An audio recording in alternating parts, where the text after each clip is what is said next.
السلام علیکم کے اس کے ناول پہ آپ سب کو ویلکم۔ ایک خوبصورت ناول پیش کر رہے ہیں جس کا نام ہے وہ میری درد آشنا آنکھیں۔ ناول کی رائٹر ہیں سعدیہ امل کاشف۔ چلیے چلتے ہیں ناول کی جانب۔ لبوں کو زحمت جنبش نہ دوں تو بہتر ہے، دعا تو حرف غلط ہے تمہارے پیار کے بعد۔ یہ تھی آج کی پروگرام فلک باس کی آخری پیشکش۔ اس کے ساتھ ہی اپنی میزبان امرت کاظمی، اسٹوڈیو انجینئر پرویز مسرور اور پروڈیوسر ثاقب الوی کو اجازت دیجیے۔ کل انشاءاللہ رات کے 8:30 بجے ہم پھر حاضر ہوں گے۔ اللہ حافظ۔ پروگرام کی آخری اناؤنسمنٹ کر کے وہ اپنے اسکرپٹ لکھے کاغذ سمیٹنے لگی تو پروڈیوسر ثاقب الوی اس کے قریب آئے۔ ویل ڈن امرت، ویل ڈن، شاباش۔ تمہاری کمپیئرنگ سے ایسا نہیں لگ رہا تھا کہ یہ تمہارا پہلا پروگرام تھا۔ مجھے یقین ہے کہ وقت گزرنے کے ساتھ تمہارا لہجہ اور پختہ ہو جائے گا۔ ادھیڑ عمر پروڈیوسر کی آنکھیں چمکنے لگیں۔ شکریہ سر، اب مجھے اجازت دے دیں، دیر ہو چکی ہے، گھر پہ سب انتظار کر رہے ہوں گے۔ وہ نہایت مؤدبانہ لہجے میں بولی۔ ٹھیک ہے جاؤ، لیکن یاد ہے نا کل شام کی شفٹ کا پہلا پروگرام بھی تم ہی کو کرنا ہے۔ وہ ہماری پرانی کمپیئر مس نازش چھٹی پر ہیں بیماری کی وجہ سے۔ پروڈیوسر اسے اسٹوڈیو کے دروازے تک لاتے ہوئے بولا اور وہ رخصت ہو کر آگے بڑھی، مگر ابھی وہ سیڑھیوں تک پہنچ ہی پائی تھی کہ اندھیرا ہو گیا۔ وہ دیوار کو پکڑ کر کھڑی ہو گئی، تبھی پیچھے سے کسی کی آواز آئی، اوپر کی تینوں اسٹوڈیوز کی بجلی فیل ہو گئی ہے، بنانے میں وقت لگے گا۔ وہ یہ سن کر دھیمے دھیمے دیوار کے سہارے نیچے اترنے کی کوشش کرنے لگی کہ اس سے گھر بھی جلدی پہنچنا تھا اور رات بھی ہو چکی تھی اور ایسے میں بس کا ملنا بہت مشکل ہوتا ہے۔ تبھی وہ ایک سیڑھی سے لڑکھڑا گئی اور کسی آدمی کے کندھے پر اس کا ہاتھ پڑ گیا۔ وہ اسی پل سنبھلنے کی کوشش کرنے لگی، تبھی کسی کی آواز آئی، سنبھل کے، آئی ایم سوری لیکن اندھیرا۔ وہ کچھ گھبرا سی گئی تھی۔ کوئی بات نہیں مس امرت، یہ یہاں کا روز کا معمول ہے۔ ہم جو پروگرام کرتے ہیں وہ لوگ بنا بجلی ریڈیو پر سن سکتے ہیں، لیکن ہمارے مائکروفون، ہمارے ٹیپ ریکارڈر بنا بجلی کے چل ہی نہیں پاتے۔ کوئی مرد بے تکلفی سے بولا۔ لیکن آپ مجھے کیسے جانتے ہیں؟ وہ اب دھیرے دھیرے ریلنگ کو پکڑ کر سیڑھیاں اترنے لگی تھی۔ ابھی آپ کا پروگرام جو سن کے آ رہا ہوں۔ آپ یہ کتاب پکڑ لیجئے، لڑکھڑائیں گی نہیں۔ وہ اسے اپنے ہاتھ میں پکڑی ہوئی کتاب کو پکڑنے کا کہنے لگا اور اس نے بھی بنا سوچے وہ کتاب پکڑ لی اور دونوں ایک ہی کتاب کو پکڑ کر ایک قدم ہو کر سیڑھیاں اترنے لگے۔ آپ کون ہیں؟ وہ اندھیرے کی وجہ سے اسے ابھی تک دیکھ نہ پائی تھی۔ اسد اسرار کہتے ہیں مجھے۔ یہاں پروگرام کرتا ہوں اور اسے اسٹوڈیو میں کرتا ہوں جہاں آپ کرتی ہیں، لیکن میرا پروگرام آپ سے پہلے ہوتا ہے۔ اتنی گپت تاریکی میں یہاں وہاں اور بھی بہت آوازیں تھیں، لیکن اسد کی آواز اسے اور بھی قریب لگی۔ تبھی وہ دونوں نیچے پہنچ گئے۔ نیچے خاصی روشنی تھی، کافی دیر اندھیرے میں رہنے کی وجہ سے اس کی آنکھیں روشنی سے دھندلا رہی تھیں۔ تبھی اس نے اس آدمی کو دیکھنا چاہا جس نے اسے اندھیرے میں گرتے گرتے بچا لیا تھا، مگر اس نے جیسے ہی اسے دیکھا وہ چونک سی گئی، اس کی آنکھیں پھر دھندلانے لگیں۔ اس آدمی نے اپنے ہاتھ میں نابینوں والی چھڑی، جسے وائٹ کین کہتے ہیں، اٹھا رکھی تھی اور وہ اسی کے سہارے چل رہا تھا۔ وہ حیران کھڑی سے دیکھتی ہی گئی۔ تب اسد نے دوبارہ بات کی، آپ کھڑی کیوں ہو گئی ہیں مس امرت؟ لیکن امرت ابھی بھی انہیں بھول بھلیوں میں کھوئی تھی جہاں سے وہ تاریک آنکھوں والا آدمی اسے سہارا دے کر لایا تھا۔ شاید سیڑھیاں ختم ہو گئی ہیں۔ وہ اپنی چھڑی زمین پر مارنے لگا۔ شاید روشنی میں آپ پر یہ راز کھل گیا ہے کہ میں دیکھ نہیں سکتا۔ واہ اوپر والے واہ! تھوڑی دیر اور یہ سیڑھیاں چلاتا اور کچھ دیر اور مس امرت مجھ اندھے کے سہارے چل لیتی۔ وہ یہ کہہ کر مسکرانے لگا۔ اچھا اب میں چلتا ہوں، شاید کوئی اور نہ اندھیرے میں لڑکھڑانے لگے۔ دوبارہ انشاءاللہ یہیں اسٹیشن پر ملاقات ہوگی۔ وہ اجازت لے کر اسے چھڑی کی مدد سے سڑک پار کرتا گیا اور بڑی مہارت سے ٹریفک سے بچتے بچاتے فٹ پاتھ کے کونے میں بس اسٹاپ پر کھڑا ہو گیا۔ کچھ دیر بعد بس آئی اور باقی لوگوں کے ساتھ وہ بھی بس میں چڑھ گیا۔ امرت ابھی تک مجسمہ بنی اس عجیب آدمی کو دیکھ رہی تھی جو نابینا ہوتے ہوئے بھی اسے سہارا دے کر نیچے تک صحیح سلامت لے آیا تھا۔ شاید اسی کو دیکھنے کا ہنر کہتے ہیں کہ وہ بجھی ہوئی آنکھیں اندھیرے میں دیکھ سکتی تھیں اور امرت کی روشن آنکھیں لڑکھڑا گئی تھیں۔ امرت نے گھر کا دروازہ کھٹکھٹایا تو اس کی چھوٹی بہن زارا نے دروازہ کھولا۔ اس نے امرت کو دیکھتے ہی آج کے پروگرام کی تعریف کی۔ واہ آپا، کمال کا پروگرام تھا آپ کا۔ زارا کا لہجہ کھنکنے لگا۔ شکریہ، لیکن مجھے اندر تو آنے دے۔ تبھی وہ دونوں دروازہ بند کر کے اندر آ گئیں۔ امی کدھر ہیں؟ امرت اپنا ہینڈ بیگ اور کتاب چارپائی پر رکھتے ہوئے بولی۔ سو گئی ہیں دوائی کھا کر۔ آج پھر بلڈ پریشر ہائی ہو گیا تھا، سلیم بھائی ڈاکٹر کو بھی لے آئے تھے، زارا تفصیل سے بتانے لگی۔ امرت آہستہ سے اپنی والدہ کے کمرے کا دروازہ کھول کر انہیں دیکھنے لگی۔ ماں کے ساتھ اس کی سب سے چھوٹی بہن الینا بھی سو رہی تھی۔ وہ دوبارہ دروازہ بند کر کے باہر آئی۔ زارا بھوک لگی ہے بہت، کچھ کھانے کو ہے؟ امرت کرسی پر بیٹھتے ہوئے بولی۔ ہاں ہاں بریانی رکھی ہے ہاٹ پاٹ میں، ساتھ میں کڑھائی گوشت بھی ہے، اور ہاں پڑوس سے نرگسی کوفتے بھی آئے تھے، وہ بھی کھا لینا۔ تین بہنوں کا اکلوتا بھائی سلیم اپنے کمرے سے نکلتے ہوئے طنزیہ بولا۔ جانتی تو ہو آپا کہ روز گھر میں دال ہی تمہارا انتظار کرتی ہے، پھر بھی کیسے ارمان سے پوچھتی ہو گھر میں کچھ ہے، جیسے کہ زارا کوئی شاہی دعوت کا کھانا لا کر رکھ دے گی۔ سلیم کا طنز آسمان کو چھو رہا تھا۔ تم پھر شروع ہو گئے سلیم، اچھا ہے نا، عزت کی دال روٹی مل جائے تو گزارا ہو جاتا ہے، اور پھر اگر ہمارے نصیب میں اگر پلاؤ، کڑھائی گوشت اور نرگسی کوفتے ہوں گے تو اللہ وہ بھی دے گا، اتنے ناشکرے کیوں بنتے ہو؟ امرت بڑی بہن ہونے کے ناطے سمجھاتے ہوئے بولی۔ دیکھ لیا ہے شکر کر کے آپا، کیا ملا ہے، میری نوکری سے گزارا نہیں ہوتا، آپ کی ایم اے کرنے کی خواہش ادھوری رہ گئی، نوکری کے لیے ماری ماری پھری ہیں آپ، تب جا کر یہ 1000 کی ریڈیو اسٹیشن کی نوکری ملی ہے۔ الینا کے اسکول اور زارا کے کالج کی فیس کا سر درد الگ ہے، اور اوپر سے امی کی بیماری، میں تو اس غربت کی زندگی سے تنگ آ گیا ہوں، سوچتا ہوں کسی امیر بیوہ سے شادی کر لوں۔ ایک تو سلیم کے اونچے اونچے خواب تھے، اور پھر کم سنی میں ہی اس پر گھر کا بوجھ پڑ گیا تھا، گھر میں اکیلا مرد تھا، اس لیے اسے 3 بہنوں اور ماں کی بہت فکر تھی۔ والد 2 سال پہلے انتقال کر گئے تھے، آگے پیچھے کا تو کوئی ایسا رشتہ دار تھا ہی نہیں جو سہارا دیتا۔ ہاں ہاں سلیم بھائی، اس بیوہ کی کوئی بہن وغیرہ ہو تو میرے بھائی کی بھی بات چلانا، ان کی بھی یہی حالت ہے۔ دیوار پہ کھڑی سلویٰ جو ان کی باتیں کب سے سن رہی تھی بات ختم ہوتے ہی بولی، جس پر زارا اور امرت ہنس دی۔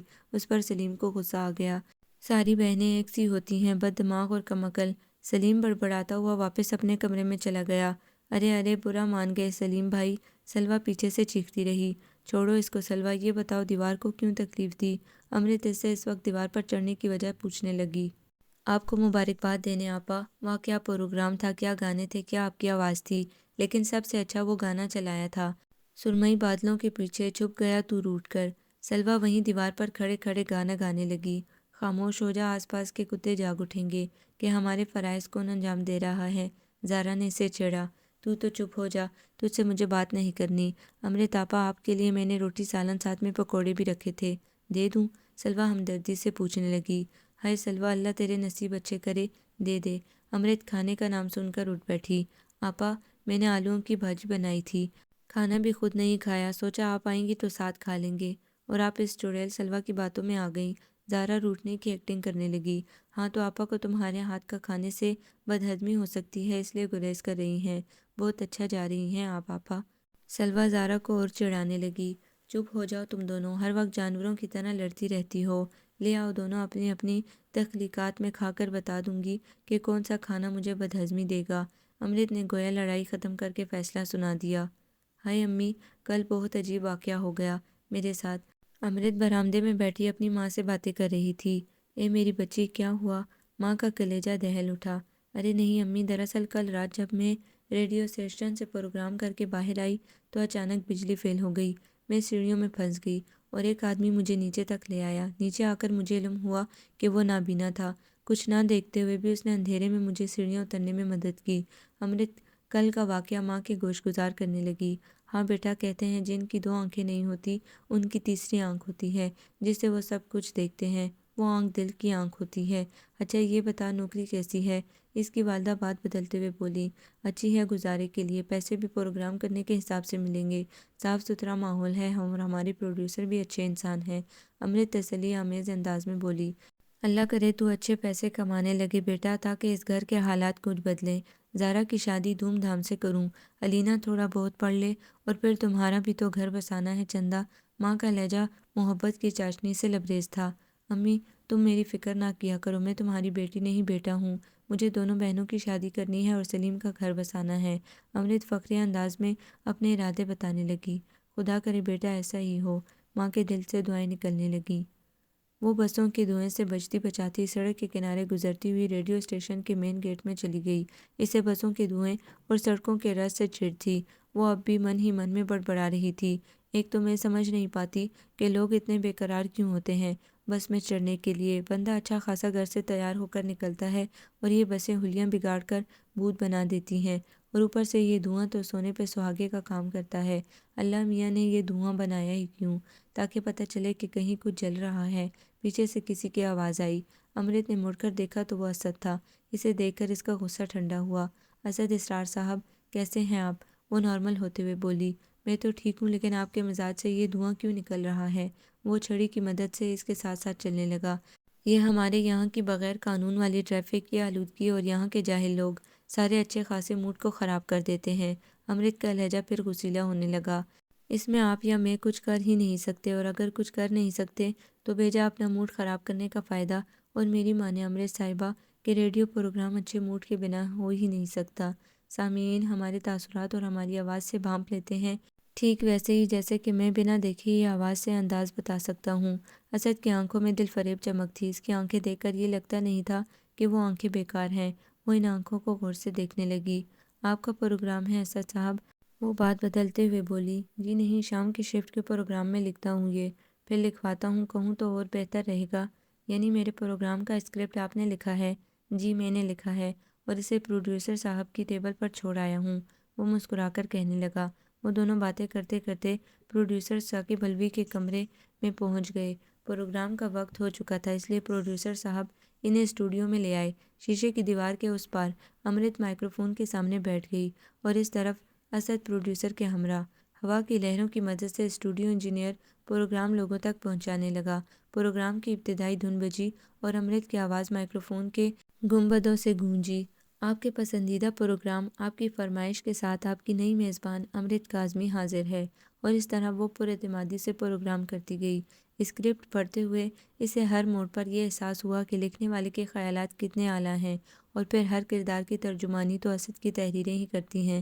اچھی بری سوچ، چھوٹے بڑے ذہن کا آئینہ قلم کے راستے ہی پتہ چلتا ہے۔ قلم اور تحریریں ہی تو ہر ادیب کو پڑھنے والوں کے ذہن و دل کے اس قدر قریب کر دیتے ہیں کہ لوگ بنا دیکھے بنا ملے ہی انہیں اپنا دوست سمجھنے لگتے ہیں۔ پروگرام ختم ہونے کے بعد جب امرت اسٹوڈیو کی دیوار سے باہر آئی تو پروڈیوسر نے اس کے انداز اور اعتماد پر داد دی، اور اسد تو سب سے زیادہ خوش تھا۔ ثاقب الوی اگلے پروگرام کی تیاریوں میں مصروف ہو گیا۔ اگر آپ کو برا نہ لگے تو میرے ساتھ ایک کپ چائے پئیں گی؟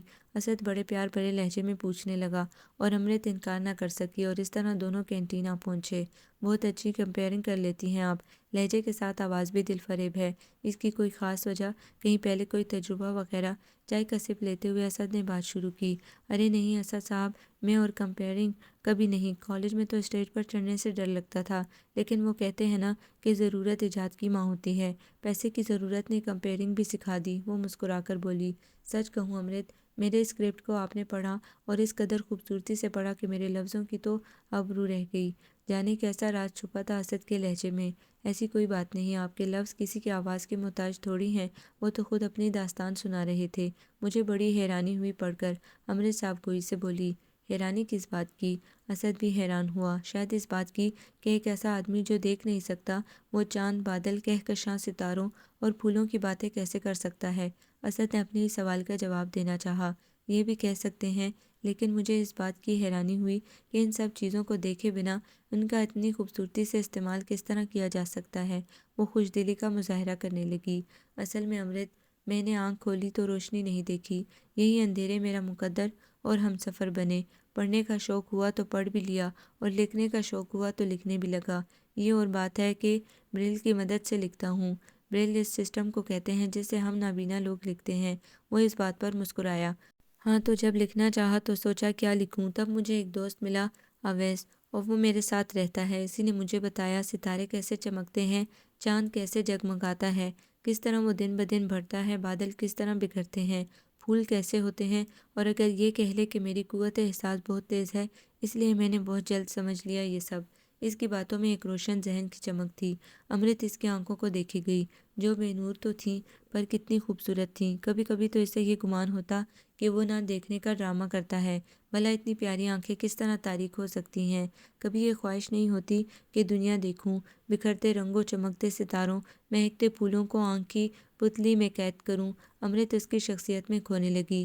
اگر پہلے دیکھتا اور پھر آنکھیں گئی ہوتی تو شاید یہ خواہش جاگتی، لیکن چونکہ میں نے روشنی دیکھی ہی نہیں تو اس خواہش کا سوال ہی پیدا نہیں ہوتا۔ اسد کی آنکھیں ادھر ادھر دوڑنے لگیں۔ لیکن آپریشن سے دوسری آنکھیں بھی تو مل سکتی ہیں۔ وہ باتوں باتوں میں ایک دوسرے کے خیالات کے نزدیک آتے جا رہے تھے۔ نہیں امرت، یہ بات مت کیجیے گا، میں اندھیرے کا مسافر ہوں، روشنی دیکھوں گا تو جی نہیں پاؤں گا، مجھے یہ اندھیرے اپنے اپنے لگتے ہیں۔ وہ کیا کہا ہے شاعر نے، اتنے مانوس سیاحت سے ہو گئے کہ رہائی ملی بھی تو مر جائیں گے۔ آپ شاعری بھی کرتے ہیں؟ وہ اس کے شعر پر مسکرائی۔ کبھی کبھار ہاتھ پاؤں مار لیتا ہوں۔ وہ بھی مسکرانے لگا۔ پرکشش ہونٹوں پر سادہ سی مسکراہٹ بکھر گئی۔ تو کچھ سنائیے، وہ فرمائش کیے بنا نہ رہ سکی۔ ابھی نہیں، 7:30 بجے میرا پروگرام ہوگا، وہیں اسٹوڈیو میں سن لیجیے گا۔ وہ یہ کہہ کر اپنی گھڑی کھولنے لگا جس پر ابھرے ہوئے نمبر اور سوئیاں تھیں، اور پھر وہ وقت بتانے لگا۔ 7 بج رہے ہیں، ہم اور باتیں کر سکتے ہیں۔ وہ دونوں ٹہلتے ٹہلتے واپس اسٹوڈیو آنے لگے۔ وہ بصارتوں کا ساتھی، میری چشم تر کا ساتھی، میری آنکھوں کا اجالا، میری نظر کا ساتھی، میرے غموں کا اپنا، میرے دکھوں کا درما، میری صبح کا ستارہ، میری سحر کا ساتھی، میرے لیے وہ جگنو، میرے لیے وہ تارا، وہ کہکشاں کی چاہت، وہ ہے کمر کا ساتھی، اس کے لیے ہی جاگے مجھ میں وفا کے ارماں، میرے ساتھ ساتھ رہتا، میرے ہر پہر کا ساتھی، میری ہر ایک نظم کی آبرو اسی سے، میرے فن کے ساتھ چلتا، میری زندگی کا ساتھی۔ مائکروفون کی جالیوں سے اسد اسرار کی دل فریب آواز ہوا کی رفتار کو چیرتی ہوئی نکلی۔ امرت شیشے کی دیوار کے اس پار اس عجیب سے شخص کو دیکھنے لگی جو کتنی گہری پرسوز آواز میں اپنے لکھے شعر پڑھ رہا تھا۔ اسے یہ یقین ہونے لگا کہ سننے والے اس کی آواز سے یہ کبھی اندازہ نہیں کر پائیں گے کہ وہ فطری طور پر نابینا ہے یا اس میں کوئی قدرتی کمی ہے۔ وہ حد درجہ حسین تھا، اور خاص طور پر اس کی آنکھوں میں ایسا سحر تھا کہ امرت کبھی کبھار ان میں کھو جایا کرتی تھی، اور دوسری طرف یہ تھا کہ امرت عام سی شکل و صورت رکھنے والی عام سی لڑکی تھی جسے پہلی نظر میں دیکھ کر متاثر نہیں ہوا جا سکتا۔ شاید یہی وجہ تھی کہ کتنے ہی رشتے اس کے لے آئے مگر اسے دیکھتے ہی لوگ رد کر دیتے۔ اسے کہیں نہ کہیں احساس کمتری تھا، لیکن پھر بھی وہ مایوس نہیں تھی۔ اسد کا پروگرام سننے کے بعد اس کے دل میں یہ بات پوری طرح بیٹھ گئی کہ بھلے یہ شخص ایک طرح سے نامکمل ہو مگر اس کا دل اور دماغ ایک عجیب سی روشنی رکھتا ہے، ایسی روشنی جو ہر روشنی سے زیادہ طاقتور ہے۔ اور اسد واقعی ایسا تھا۔ وہ سائنسی موضوع سے لے کر کل کائنات کی بہتری تک کی باتیں کرتا تھا۔ گو کہ وہ زیادہ پڑھا لکھا نہیں تھا، لیکن پھر بھی اس کی باتوں میں سمجھداری کی وہ جھلک تھی جس نے اسے امرت کے اور قریب کر دیا تھا۔ دن بدن ان کی جان پہچان دوستی کے گہرے رشتے میں بنتی گئی۔ دیکھا جائے تو امرت کئی باتوں میں اسد سے کم تھی۔ وہ عمر میں اس سے بڑی تھی، دیکھنے میں اتنی پرکشش نہ تھی، مگر پھر بھی ان دونوں میں کمال کی ہم آہنگی تھی، اور دونوں میں صحیح انسان پرکھنے کی پہچان تھی۔ تبھی ان دونوں نے ایک دوسرے کو پہچانا تھا، ایک دوسرے کی حسین تر روحوں کو پہچانا تھا، ایک دوسرے کی خامیوں کو نظر انداز کر کے اچھائیوں کو پہچانا تھا، اور یہی پہچان اب ان کی دوستی کی پہچان بن گئی تھی۔ وہ ساتھ آتے، ساتھ پروگرام کرتے، اپنا اسکرپٹ، اپنے گھر کے معاملات ڈسکس کیا کرتے، اور اس طرح ایک دوسرے کے نزدیک ہوتے جاتے۔ دونوں کی زندگیوں میں کچھ ایسا خلا تھا جسے وہ دونوں ہی پر کر سکتے تھے۔ امرت اپنے کمرے میں بیٹھی اگلے دن کے پروگرام کے لیے مواد اکٹھا کر رہی تھی، تبھی اس کی والدہ کمرے میں داخل ہوئی۔ امرت بیٹا، مجھے تم سے کچھ بات کرنی ہے، والدہ کرسی پر بیٹھتے ہوئے بولی۔ جی امی بولیے۔ امرت نے اپنے کاغذ سمیٹے۔ کل تمہیں دیکھنے کچھ لوگ آ رہے ہیں، شام کو گھر پر رہنا۔ ماں نے بڑے نرم لہجے میں بیٹی کو مطلع کیا۔ امی، آپ پھر وہی سب کر رہی ہیں، جانتی بھی ہیں کہ کیا ہوتا ہے۔ امرت کا لہجہ غم و غصے سے لبریز تھا۔ بیٹا، تمہیں ساری عمر بھائی کی چوکھٹ پر تو نہیں رہنا ہے، عمر بھی دوڑتی جا رہی ہے تمہاری، بالوں میں چاندی آ گئی ہے تو کون اپنائے گا تجھے؟ بیٹا، لڑکا اچھا ہے، اچھے خاندان سے ہے، آٹے کی مل میں کام کرتا ہے، پڑوس کی آمنہ خالہ نے بات چلائی ہے۔ ماں تفصیل سے بتانے لگی۔ امی، میری تصویر بھجوا دو، اگر اچھی لگتی ہے تو بات آگے بڑھائیں، ورنہ مجھے کوئی شوق نہیں بن سور کر عورتوں کے پاس جانے اور ان کی پیشانی کے بل گننے کا۔ میں کوئی نمائش کا پیس تو نہیں، آپ خود ہی بتائیں، آج تک کتنی بار مجھے سجا بنا کر پیش کیا گیا ہے مختلف عورتوں کے سامنے، آج تک کیا بنا ہے جو اب بنے گا؟ امرت کی آنکھیں نم ہونے لگی۔ بیٹا، وہ جو اوپر والا ہے نا، وہ ہمارے پیدا ہونے کے بعد سارے چہرے ہمیں دکھاتا ہے، ماں باپ کا، بھائی بہن کا، لیکن صرف ایک چہرہ ہم سے چھپا رکھتا ہے، صرف ایک نام پردے میں رکھتا ہے، اور وہ نام جیون ساتھی کا نام ہوتا ہے۔ اگر ہمیں علم ہو پہلے سے کہ وہ چہرہ، وہ نام کس کا ہے تو یہ تگودو کی ہی نہ جائے، لیکن چونکہ ایسا نہیں ہوتا، اس لیے ہمیں کوشش کرنی پڑتی ہے مختلف چہروں میں سے وہ چہرہ ڈھونڈنے کے لیے۔ اور یقین مان بیٹا، وہ لڑکے جنہوں نے تم جیسی لڑکی کو ٹھکرایا وہ بد نصیب تھے، تمہارے لائق ہی نہ تھے۔ تمہارے لیے تو اوپر والے نے جسے لکھا ہوگا اس کی قسمت سونے سے لکھی گئی ہوگی، اور اس کی آنکھوں میں ستاروں کا سا نور ہوگا، دیکھنا تو۔ ماں اسے تسلی آمیز لہجے میں بتانے لگی۔ تو وہ عید والا جوڑا نکال کے استری کر لے، تمہارے پروگرام سے پہلے وہ لوگ آئیں گے، ان سے مل لینا، وہ حکم صادر کر کے اسے تنہا چھوڑ گئی اور امرت کے ذہن و دل میں بس ایک جملہ گھومتا رہا کہ جس کی قسمت میں تو ہوگی اس کا نصیب سونے سے لکھا گیا ہوگا اور اس کی آنکھوں میں ستاروں کا سا نور ہوگا۔ اچانک امرت کی آنکھوں کے سامنے اسد کی آنکھیں آ گئیں جو اسے ہمیشہ اپنے سیر میں گرفتار کر لیا کرتی تھیں۔ وہ بجھی ہوئی آنکھیں امرت کے دل میں کتنے دیے جلا دیا کرتی تھیں، وہ کتنی ویران آنکھوں کا طواف کرتی، مگر وہ آنکھیں اس پاگل پن سے بیگانہ ایک ہی جگہ رکی رہتی تھیں۔ وہ پتلیاں جنہوں نے چاند بادل ستاروں کہکشاں کو نہیں دیکھا تھا، انہی پتلیوں میں ہزاروں چاند، ہزاروں کہکشائیں، ہزاروں ستارے قید تھے اور ان کی جگمگ ہر ستارے سے زیادہ روشن تھی۔ سادہ سے ایک چہرے پر کیا جادوگر سی آنکھیں ہیں، جو دیکھے ان کا ہو جائے، جو اترے وہ تھا نہ پائے۔ شمع سحر سی چارہ گھر سی آنکھیں ہیں، سادہ سے ایک چہرے پر کیا جادوگر سی آنکھیں ہیں۔ وہ نہ چاہتے ہوئے بھی ان آنکھوں کے ساگر میں ڈوب کے رہ گئی تھی۔ اس کی عمر کھٹے میٹھے خوابوں کی تو نہ تھی، لیکن پھر بھی وہ دل کے دروازے جو مدتوں سے کسی پر کھلے نہیں تھے اب یک بارگی کھل گئے تھے، جیسے کہ گھپ اندھیرے میں روشنی کے کواڑ کھل پڑیں، جیسے کہ من مانگی دعا برسوں آزمانے رلانے کے بعد آ ملے۔ سچ یہ محبت بھی کیسے کیسے رنگ جوڑ دیتی ہے زندگی سے کہ جس کے آگے ہر رنگ پھیکا لگتا ہے۔ اسد اپنی سلیٹ اٹھائے بریل کی مدد سے کاغذ پر ابھرے ہوئے سوراخوں سے بڑی رفتار میں لکھتا جا رہا تھا اور لکھ کر پھر انہیں اپنی انگلیاں لگا کر پڑھ بھی رہا تھا۔ تبھی اویس اس کے پاس آ کر بیٹھ گیا۔ یار اسد، کل آج رسالے کی مدیر چنگیزی صاحب کا فون آیا تھا، کہہ رہا تھا تم سے بات کرنی ہے۔ اویس اخبار کھول کر پڑھنے لگا، مگر اسد اس طرح اپنے کام میں مگن رہا جیسے اس نے کچھ سنا ہی نہ ہو۔ اسد، میں تم سے بات کر رہا ہوں۔ اویس نے اسے اپنی طرف متوجہ کرنا چاہا تو اسد نے جواب دیا، سن رہا ہوں یار، لگ تو نہیں رہا اتنے بھی کس کام میں مصروف ہو کے سنائی نہیں دیتا۔ اویس نے اس کاغذ پر نظر ڈالی جس پر وہ لکھ رہا تھا اور پھر بولا، یار یہ تمہاری رائٹنگ بھی خالی سوراخ، چھوٹے بڑے آڑے ٹیڑھے خانے نما۔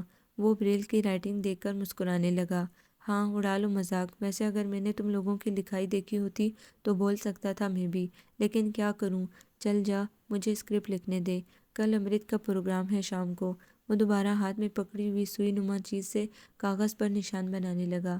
آفرین ہے تمہارے امداد صاحب پر، جو تم لوگوں کی زبان اپنی تحریر میں لکھتا ہے۔ ویسے یار تم یہ مس امرت کاظمی کو تو کچھ زیادہ ہی امپریس کرنے کے چکر میں نہیں ہو؟ اویس نے جیسے چور کو پکڑ لیا ہو۔ نہیں یار، ہم دونوں اچھے دوست ہیں، وہ اطمینان سے بولا۔ دوست تو ہم دونوں بھی ہیں، پھر مجھ سے چھپانے میں کیا فائدہ ملے گا تمہیں؟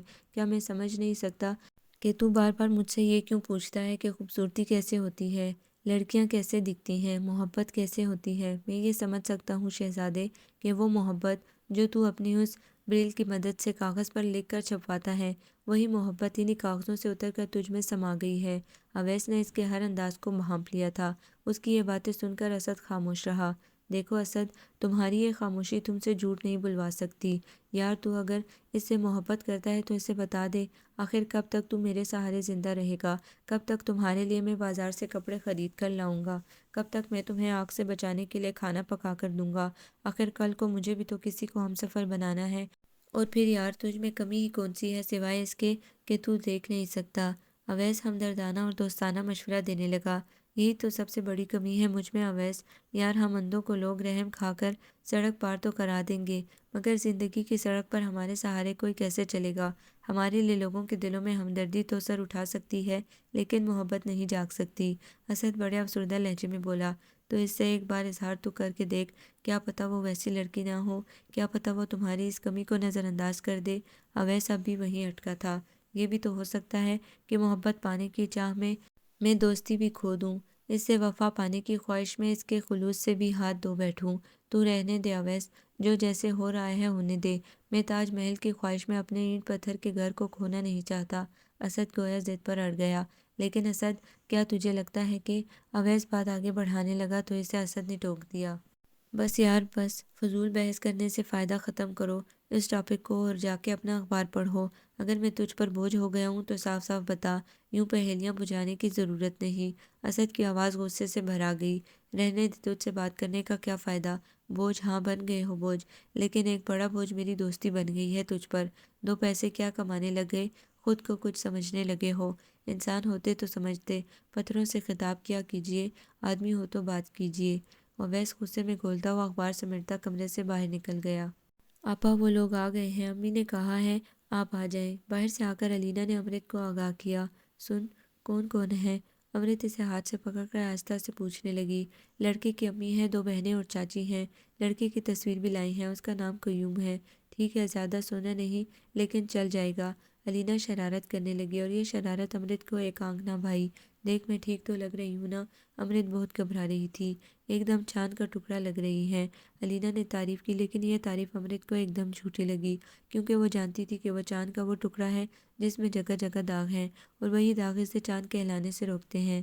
زارا کہاں ہے؟ اسے بول میرے پاس آئے، ساتھ ساتھ چلیں گے۔ امرت ڈر کے مارے زارا کا پوچھنے لگی۔ وہ ابھی تک تو کچن میں مصروف تھی، ابھی تیار ہونے گئی ہے، میں چپکے سے بلا لاتی ہوں۔ علینا یہ کہہ کر باہر گئی اور کچھ دیر بعد زارا کے ساتھ پھر کمرے میں داخل ہوئی۔ زارا نے ہلکے پنک رنگ کا سادہ سا کاٹن کا سوٹ پہن رکھا تھا، مگر وہ تب بھی بہت کھلی کھلی خوبصورت لگ رہی تھی۔ زارا، اگر تو اپنے حصے کی تھوڑی سی خوبروئی مجھے دے دیتی تو شاید امی اور مجھے اتنا دکھ اٹھانا نہیں پڑتا۔ امرت زارا کے چہرے کو ہاتھوں میں پکڑ کر بولی۔ غلط فہمی آپا، غلط فہمی، آپ بہت خوبصورت ہیں۔ ہاں، بس تھوڑی سی خوبصورتی چہرے پر ٹکنے کے بجائے دل کے کونے میں جا بسی ہے۔ اچھا چلیں، چھوڑیں یہ فضول باتیں، مہمان آپ کا انتظار کر رہے ہیں۔ زارا ہاتھ سے پکڑ کر امرت کو پہلے کچن میں لائی۔ یہ لیں یہ چائے کی ٹرے آپ پکڑے، میں یہ سموسے اٹھاتی ہوں، اور علینا تو چل پہلے۔ زارا نے چائے کی ٹرے امرت کو پکڑائی اور دونوں ساتھ ساتھ بیٹھ کر رخ کرنے لگی۔ جیسے ہی اندر گئیں تو 3 عورتوں اور ایک کم عمر لڑکی کو اپنا منتظر پایا، لیکن ان لوگوں سے بھول یہ ہوئی کہ انہوں نے امرت کی جگہ زارا کو وہ لڑکی سمجھا جسے وہ دیکھنے آئی تھی۔ لڑکی کی ماں نے زارا کو اپنے پاس بلایا۔ بہت پیاری بچی ہے آپ کی، ہمارے قیوم کے ساتھ تو جوڑی بہت جچے گی، اس کی اور عمر بھی دونوں کی ایک جتنی لگتی ہے، ہمیں رشتہ منظور ہے۔ لڑکی کی والدہ 1 منٹ ضائع کیے بغیر اپنا فیصلہ سنانے لگی۔ امرت کے پیروں کے نیچے سے تو گویا زمین ہی نکل گئی، اور زارا بھی بہن کے چہرے کو غور سے دیکھنے لگی۔ آپ کو غلط فہمی ہوئی ہے بہن، یہ میری چھوٹی بیٹی زارا ہے، رشتہ تو آپ میری بڑی بیٹی امرت کے لیے لائے ہیں۔ یہ امرت ہے۔ ماں نے امرت کو اپنے پاس بٹھایا اور اس کے ہاتھ میں پکڑی ہوئی ٹرے لے کر ٹیبل پر رکھ دی۔ لڑکی کی ماں نے امرت کو غور سے دیکھا اور پھر لڑکے کی چاچی بولی، تو کیا کرتی ہیں آپ امرت؟ جی میں ریڈیو اسٹیشن پر کمپیئر ہوں۔ آنکھیں نیچے کیے امرت بولی، رات کے پروگرام آپا کرتی ہیں اور بہت اچھے پروگرام کرتی ہیں۔ علینا نے بہن کی تعریف کرنی چاہی، پھر تو رات کو دیر سے واپسی ہوتی ہوگی۔ لڑکے کی چاچی کے جملے میں کتنا سارا طنز پنہا تھا۔ جی کیا مطلب؟ امرت کی ماں کا چہرہ حیرانی میں ڈوب گیا۔ برا نہ مانیے گا بہن، اصل میں ہمارا قیوم بہت سادہ قسم کا لڑکا ہے، اور وہ اس بات کو پسند نہیں کرے گا کہ لڑکی رات تک باہر رہتی ہو۔ لڑکے کی ماں کی آنکھیں عجیب سے تاثر میں ڈوب گئی۔ کوئی بات نہیں، یہ آپ کی مرضی پر منحصر ہے کہ آپ اسے نوکری کرنے دیں یا نہیں۔ امرت کی ماں کی بے بسی ان کے لہجے سے جھانک رہی تھی۔ اصل میں صاف بات تو یہ ہے کہ ہمیں آپ کی چھوٹی بیٹی زارا پسند آ گئی ہے، ہم اسے اپنی بہو بنانا چاہتے ہیں۔ لڑکے کی ماں نے آخر اپنے دل کی بات کہہ ہی دی۔ یہ سن کر امرت کی آنکھیں نم ہو گئیں، وہ وہاں اور نہ رک پائی اور دوڑ کر اپنے کمرے میں آ گئی۔ کمرے میں آ کر اس نے اپنے زیور اتار کر پھینک دیے اور گھٹنوں میں سر دیے ہولے ہولے سسکیاں لینے لگی۔ اور پھر یہ کتنی شرمناک بات تھی کہ کوئی اس کو پسند کرنے آئے اور اس کے بجائے اس کی چھوٹی بہن کا نام لے لے۔ وہ کتنی دیر تک یوں ہی بیٹھی روتی رہی، تبھی زارا اس کے پاس آئی۔ آپا چلیں کھانا کھا لیں، وہ لوگ چلے گئے ہیں۔ امرت ابھی تک گھٹنوں میں منہ دیے آنسو بہا رہی تھی۔ بڑی دیر بعد اس نے اپنی چپ کو توڑا۔ امی نے انہیں کیا جواب دیا زارا؟ جواب دینے کا جواز ہی کہاں چھوڑا ہے انہوں نے؟ وہ لڑکی پسند کرنے آئے تھے، کھلونوں کی دکان میں نہیں آئے تھے کہ یہ اچھا نہیں لگا تو وہ لے لیا۔ زارا کے لہجے میں غضب کا غصہ تھا۔ آپ وہاں سے چلی کیوں آئیں آپا؟ زارا اپنا لہجہ دھیما کر کے بولی، کیا فائدہ تھا وہاں رکنے کا؟ اور پھر جس جگہ مجھے گھٹن محسوس ہوتی ہے، چاہے جسمانی یا روحانی، میں وہ جگہ چھوڑ دیتی ہوں۔ امرت کی آنکھیں مسلسل آنسو روکنے کی وجہ سے سرخ ہو گئی تھیں۔ امی کہاں ہیں؟ کچھ توقف کے بعد امرت بولی، سلیم بھائی کے کمرے میں ان سے بات کر رہی ہیں۔ ایک تو میری سمجھ میں نہیں آ رہا کہ جب انہوں نے آپ کے لیے انکار کیا تو پھر انہیں بھی کہہ دینا تھا نا کہ ہمیں بھی قبول نہیں، کہ آپ بڑی کو چھوڑ کر چھوٹی کا ہاتھ مانگے۔ زارا چڑھ کر کہنے لگی، تو کیا ہوا پگلی؟ اگر گھر اچھا ہے، لڑکا اچھا ہے اور تم انہیں پسند بھی ہو تو اس میں کیا برائی ہے؟ اور پھر کوئی ضروری تو نہیں کہ ہر بات سوچ کے حساب سے ہو، اور پھر میری بہن ہے ہی اتنی پیاری کہ تمہارے چہرے سے آنکھ ہٹتی ہی نہیں، اور پھر جو چیز پہلی نظر میں اچھی لگے وہی اصل پسند ہوتی ہے۔ امرت مسکرانے کی کوشش کرنے لگی، مجھے کوئی شادی وادی نہیں کرنی، اور پھر مجھے وہاں آپا جہاں آپ۔ امرت کا رشتہ ٹھکرانے کا زارا کو بڑا دکھ تھا۔ تو کیا غلط ہوا؟ اور ویسے بھی تم سب کی شادی کروا دوں تبھی تو میں سکون سے اپنی زندگی بسر کر پاؤں گی۔ امرت نے اپنے آپ کو سنبھال لیا تھا۔ شاید اس میں اپنے آپ کو سنبھالنے کا ضرف تھا، ورنہ اکیلا آدمی حالات سے کب تک لڑ سکتا ہے۔ چلو ہٹو، مجھے امی سے بات کرنی ہے۔ وہ اٹھ کر باتھ روم سے منہ دھو کر آئی اور سلیم کے کمرے کی طرف جانے لگی۔ وہاں پہنچی تو سلیم اور ماں اسی بات پر بحث کر رہے تھے، امی کس طرح ہم زارا کے لیے ہاں کر دیں جبکہ وہ آپا کو دیکھنے آئے تھے۔ سلیم کی سوچ بھی وہیں اٹکی تھی، بیٹا جوان بچیاں کب تک بٹھا رکھوں گی، اور پھر اچھے رشتے آج کل کے زمانے میں کہاں ملتے ہیں انہیں۔ اگر امرت کی جگہ زارا اچھی لگی تو کیا ہوا، یہ تو ہر ماں کی خواہش ہوتی ہے کہ اس کے بیٹے کے لیے چاند سی بہو ملے۔ ماں کا لہجہ بیٹے کو سمجھانے کا تھا، لیکن اس سے آپا کے دل پر کیا گزرے گی امی؟ سلیم کو بہن کے دل کی بڑی فکر تھی۔ کچھ نہیں گزرے گی میرے دل پر، اور ویسے بھی میں اس رشتے پر ذہنی طور پر تیار ہی نہیں تھی۔ وہ تو امی نے مجھے مجبور کیا تھا ان کے سامنے جانے کو۔ سلیم تم یہی سمجھو کہ وہ اپنی زارا کو دیکھنے آئے تھے، امرت بڑے اعتماد سے بولی۔ لیکن آپا یہ ٹھیک نہیں ہے، سلیم کو اب تک اعتراض تھا۔ سب ٹھیک ہے امی، آپ کل ہی آمنہ خالہ سے انہیں کہلوا دیں کہ ہمیں زارا کے لیے رشتہ منظور ہے، امرت نے گویا حکم داغ دیا۔ ہاں بیٹا، امرت ٹھیک کہہ رہی ہے، ماں نے بھی بیٹی کی تائید کر کے سلیم کو سمجھانا چاہا۔ کرو جو جی چاہے کرو، ہماری کوئی سنتا ہی کب ہے۔ سلیم غصے میں کھولتا ہوا گھر سے باہر چلا گیا اور امرت اپنے کمرے میں جانے لگی۔ زارا، سلویٰ کو ذرا کہہ دے کہ ریڈیو اسٹیشن الوی صاحب کو فون کر کے بتا دے کہ میری طبیعت خراب ہے، آج میں پروگرام نہیں کر پاؤں گی۔ امرت نے بہن کو یہ کہا اور اپنے کمرے میں جا کر سو گئی۔ فرض کرو ہم تارے ہوتے، ایک دوجے کو دور دور سے دیکھ دیکھ کر جلتے بجھتے، اور پھر ایک دن شاخ فلک سے گرتے اور تاریک خلاؤں میں کھو جاتے۔ دریا کے دو دھارے ہوتے، اپنی اپنی موج میں بہتے، اور سمندر تک اس اندھی وحشی اور منہ زور مسافت کے جادو میں تنہا رہتے۔ فرض کرو ہم بور سمے کی پنچھی ہوتے، اڑتے اڑتے ایک دوجے کو چھوتے اور پھر کھلے گگن کی گہری اور بے صرفہ آنکھوں میں کھو جاتے۔ ابر بہار کے جھونکے ہوتے، موسم کے ایک بے نقشہ سے خواب میں ملتے، ملتے اور جدا ہو جاتے۔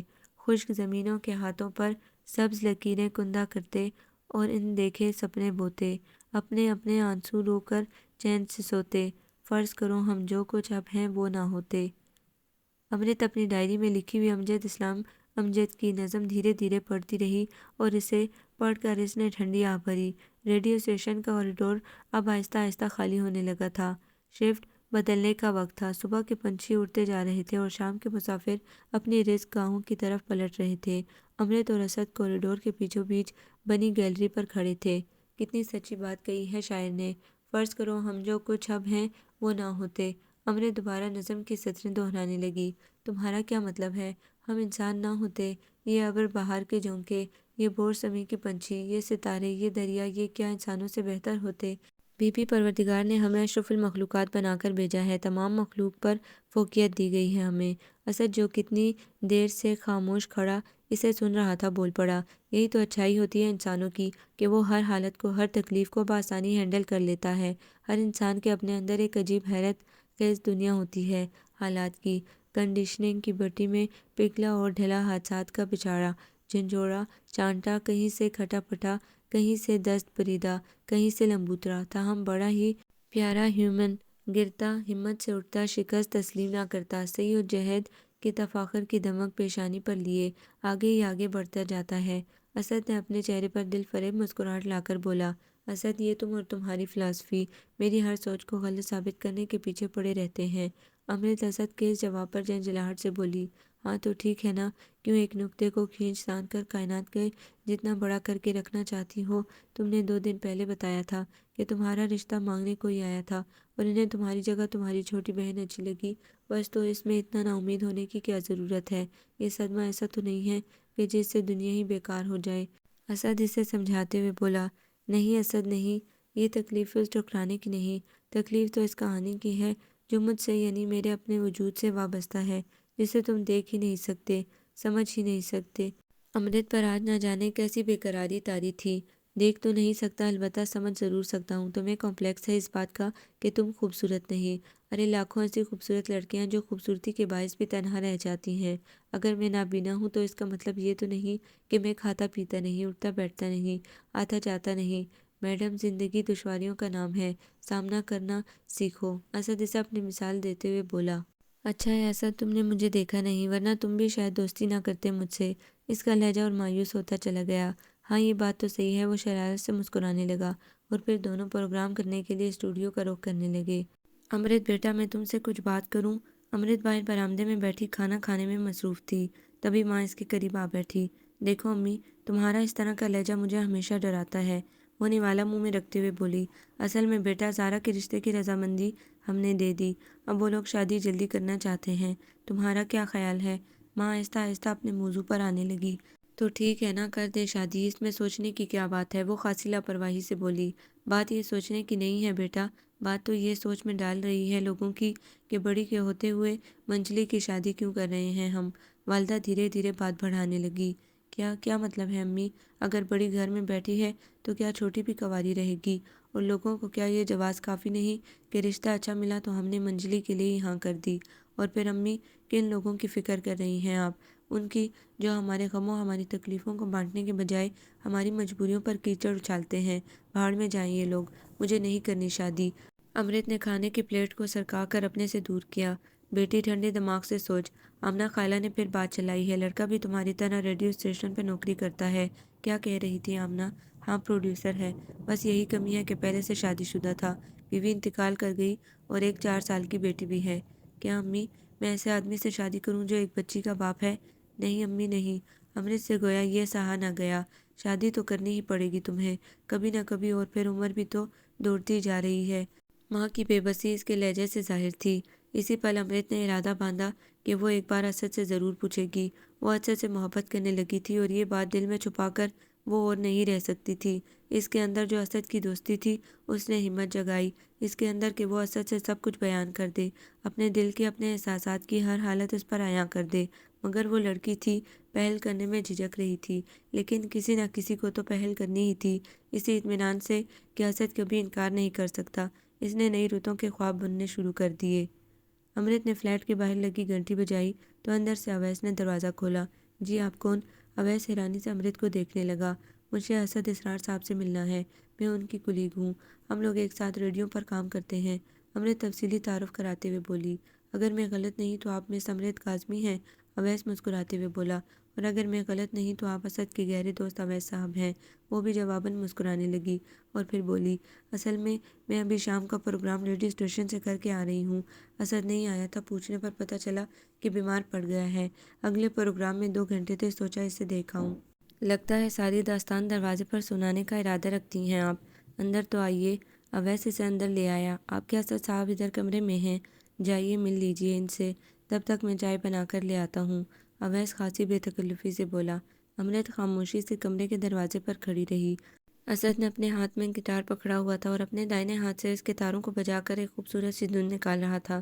وہ خاموشی سے کھڑی اسے دیکھتی رہی۔ ستار کی آواز کچھ عجیب سا سما بنا رہی تھی۔ تب اچانک اسد کے ہاتھ رک گئے اور کمرے میں گونجنے والی دلفریب آواز ساکت ہو گئی۔ امرت اب بھی وہیں چپ چاپ کھڑی تھی۔ ارے امرت، تم کب آئی؟ وہ فضا میں نظریں دوڑانے لگا۔ تمہیں کیسے پتہ چلا کہ میں یہاں ہوں؟ وہ آہستہ سے کمرے کے اندر آنے لگی اور اسد کے پاس آ کر بیٹھ گئی۔ تمہاری اس خوشبو سے جو مجھے یہ احساس دلاتی ہے کہ کوئی خوبصورت لڑکی میرے پاس آ بیٹھی ہے۔ اسد ستار کو سرکا کر پیچھے رکھنے لگا۔ خوبصورت تم نے مجھے دیکھا ہی کب ہے؟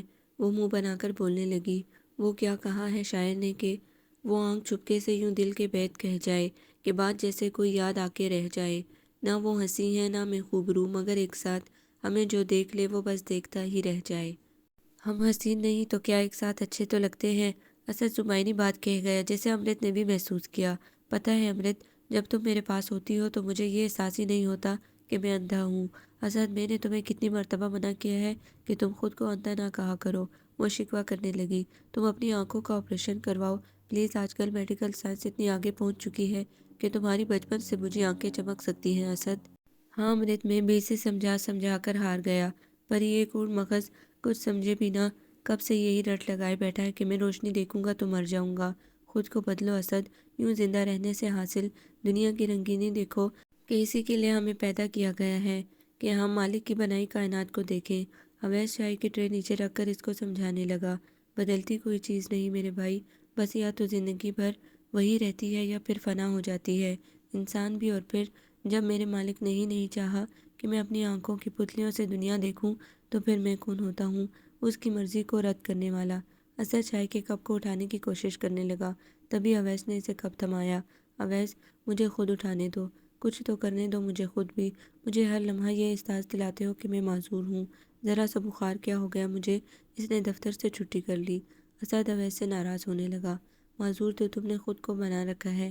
جو لوگ لنگڑے پیدا ہوتے ہیں وہ کیا دوسری ٹانگیں نہیں لگواتے؟ جو لوگ سن نہیں سکتے وہ آلہ نہیں لگاتے؟ تو پھر تم کیوں اس قدر نا امید ہو گئے ہو اسد؟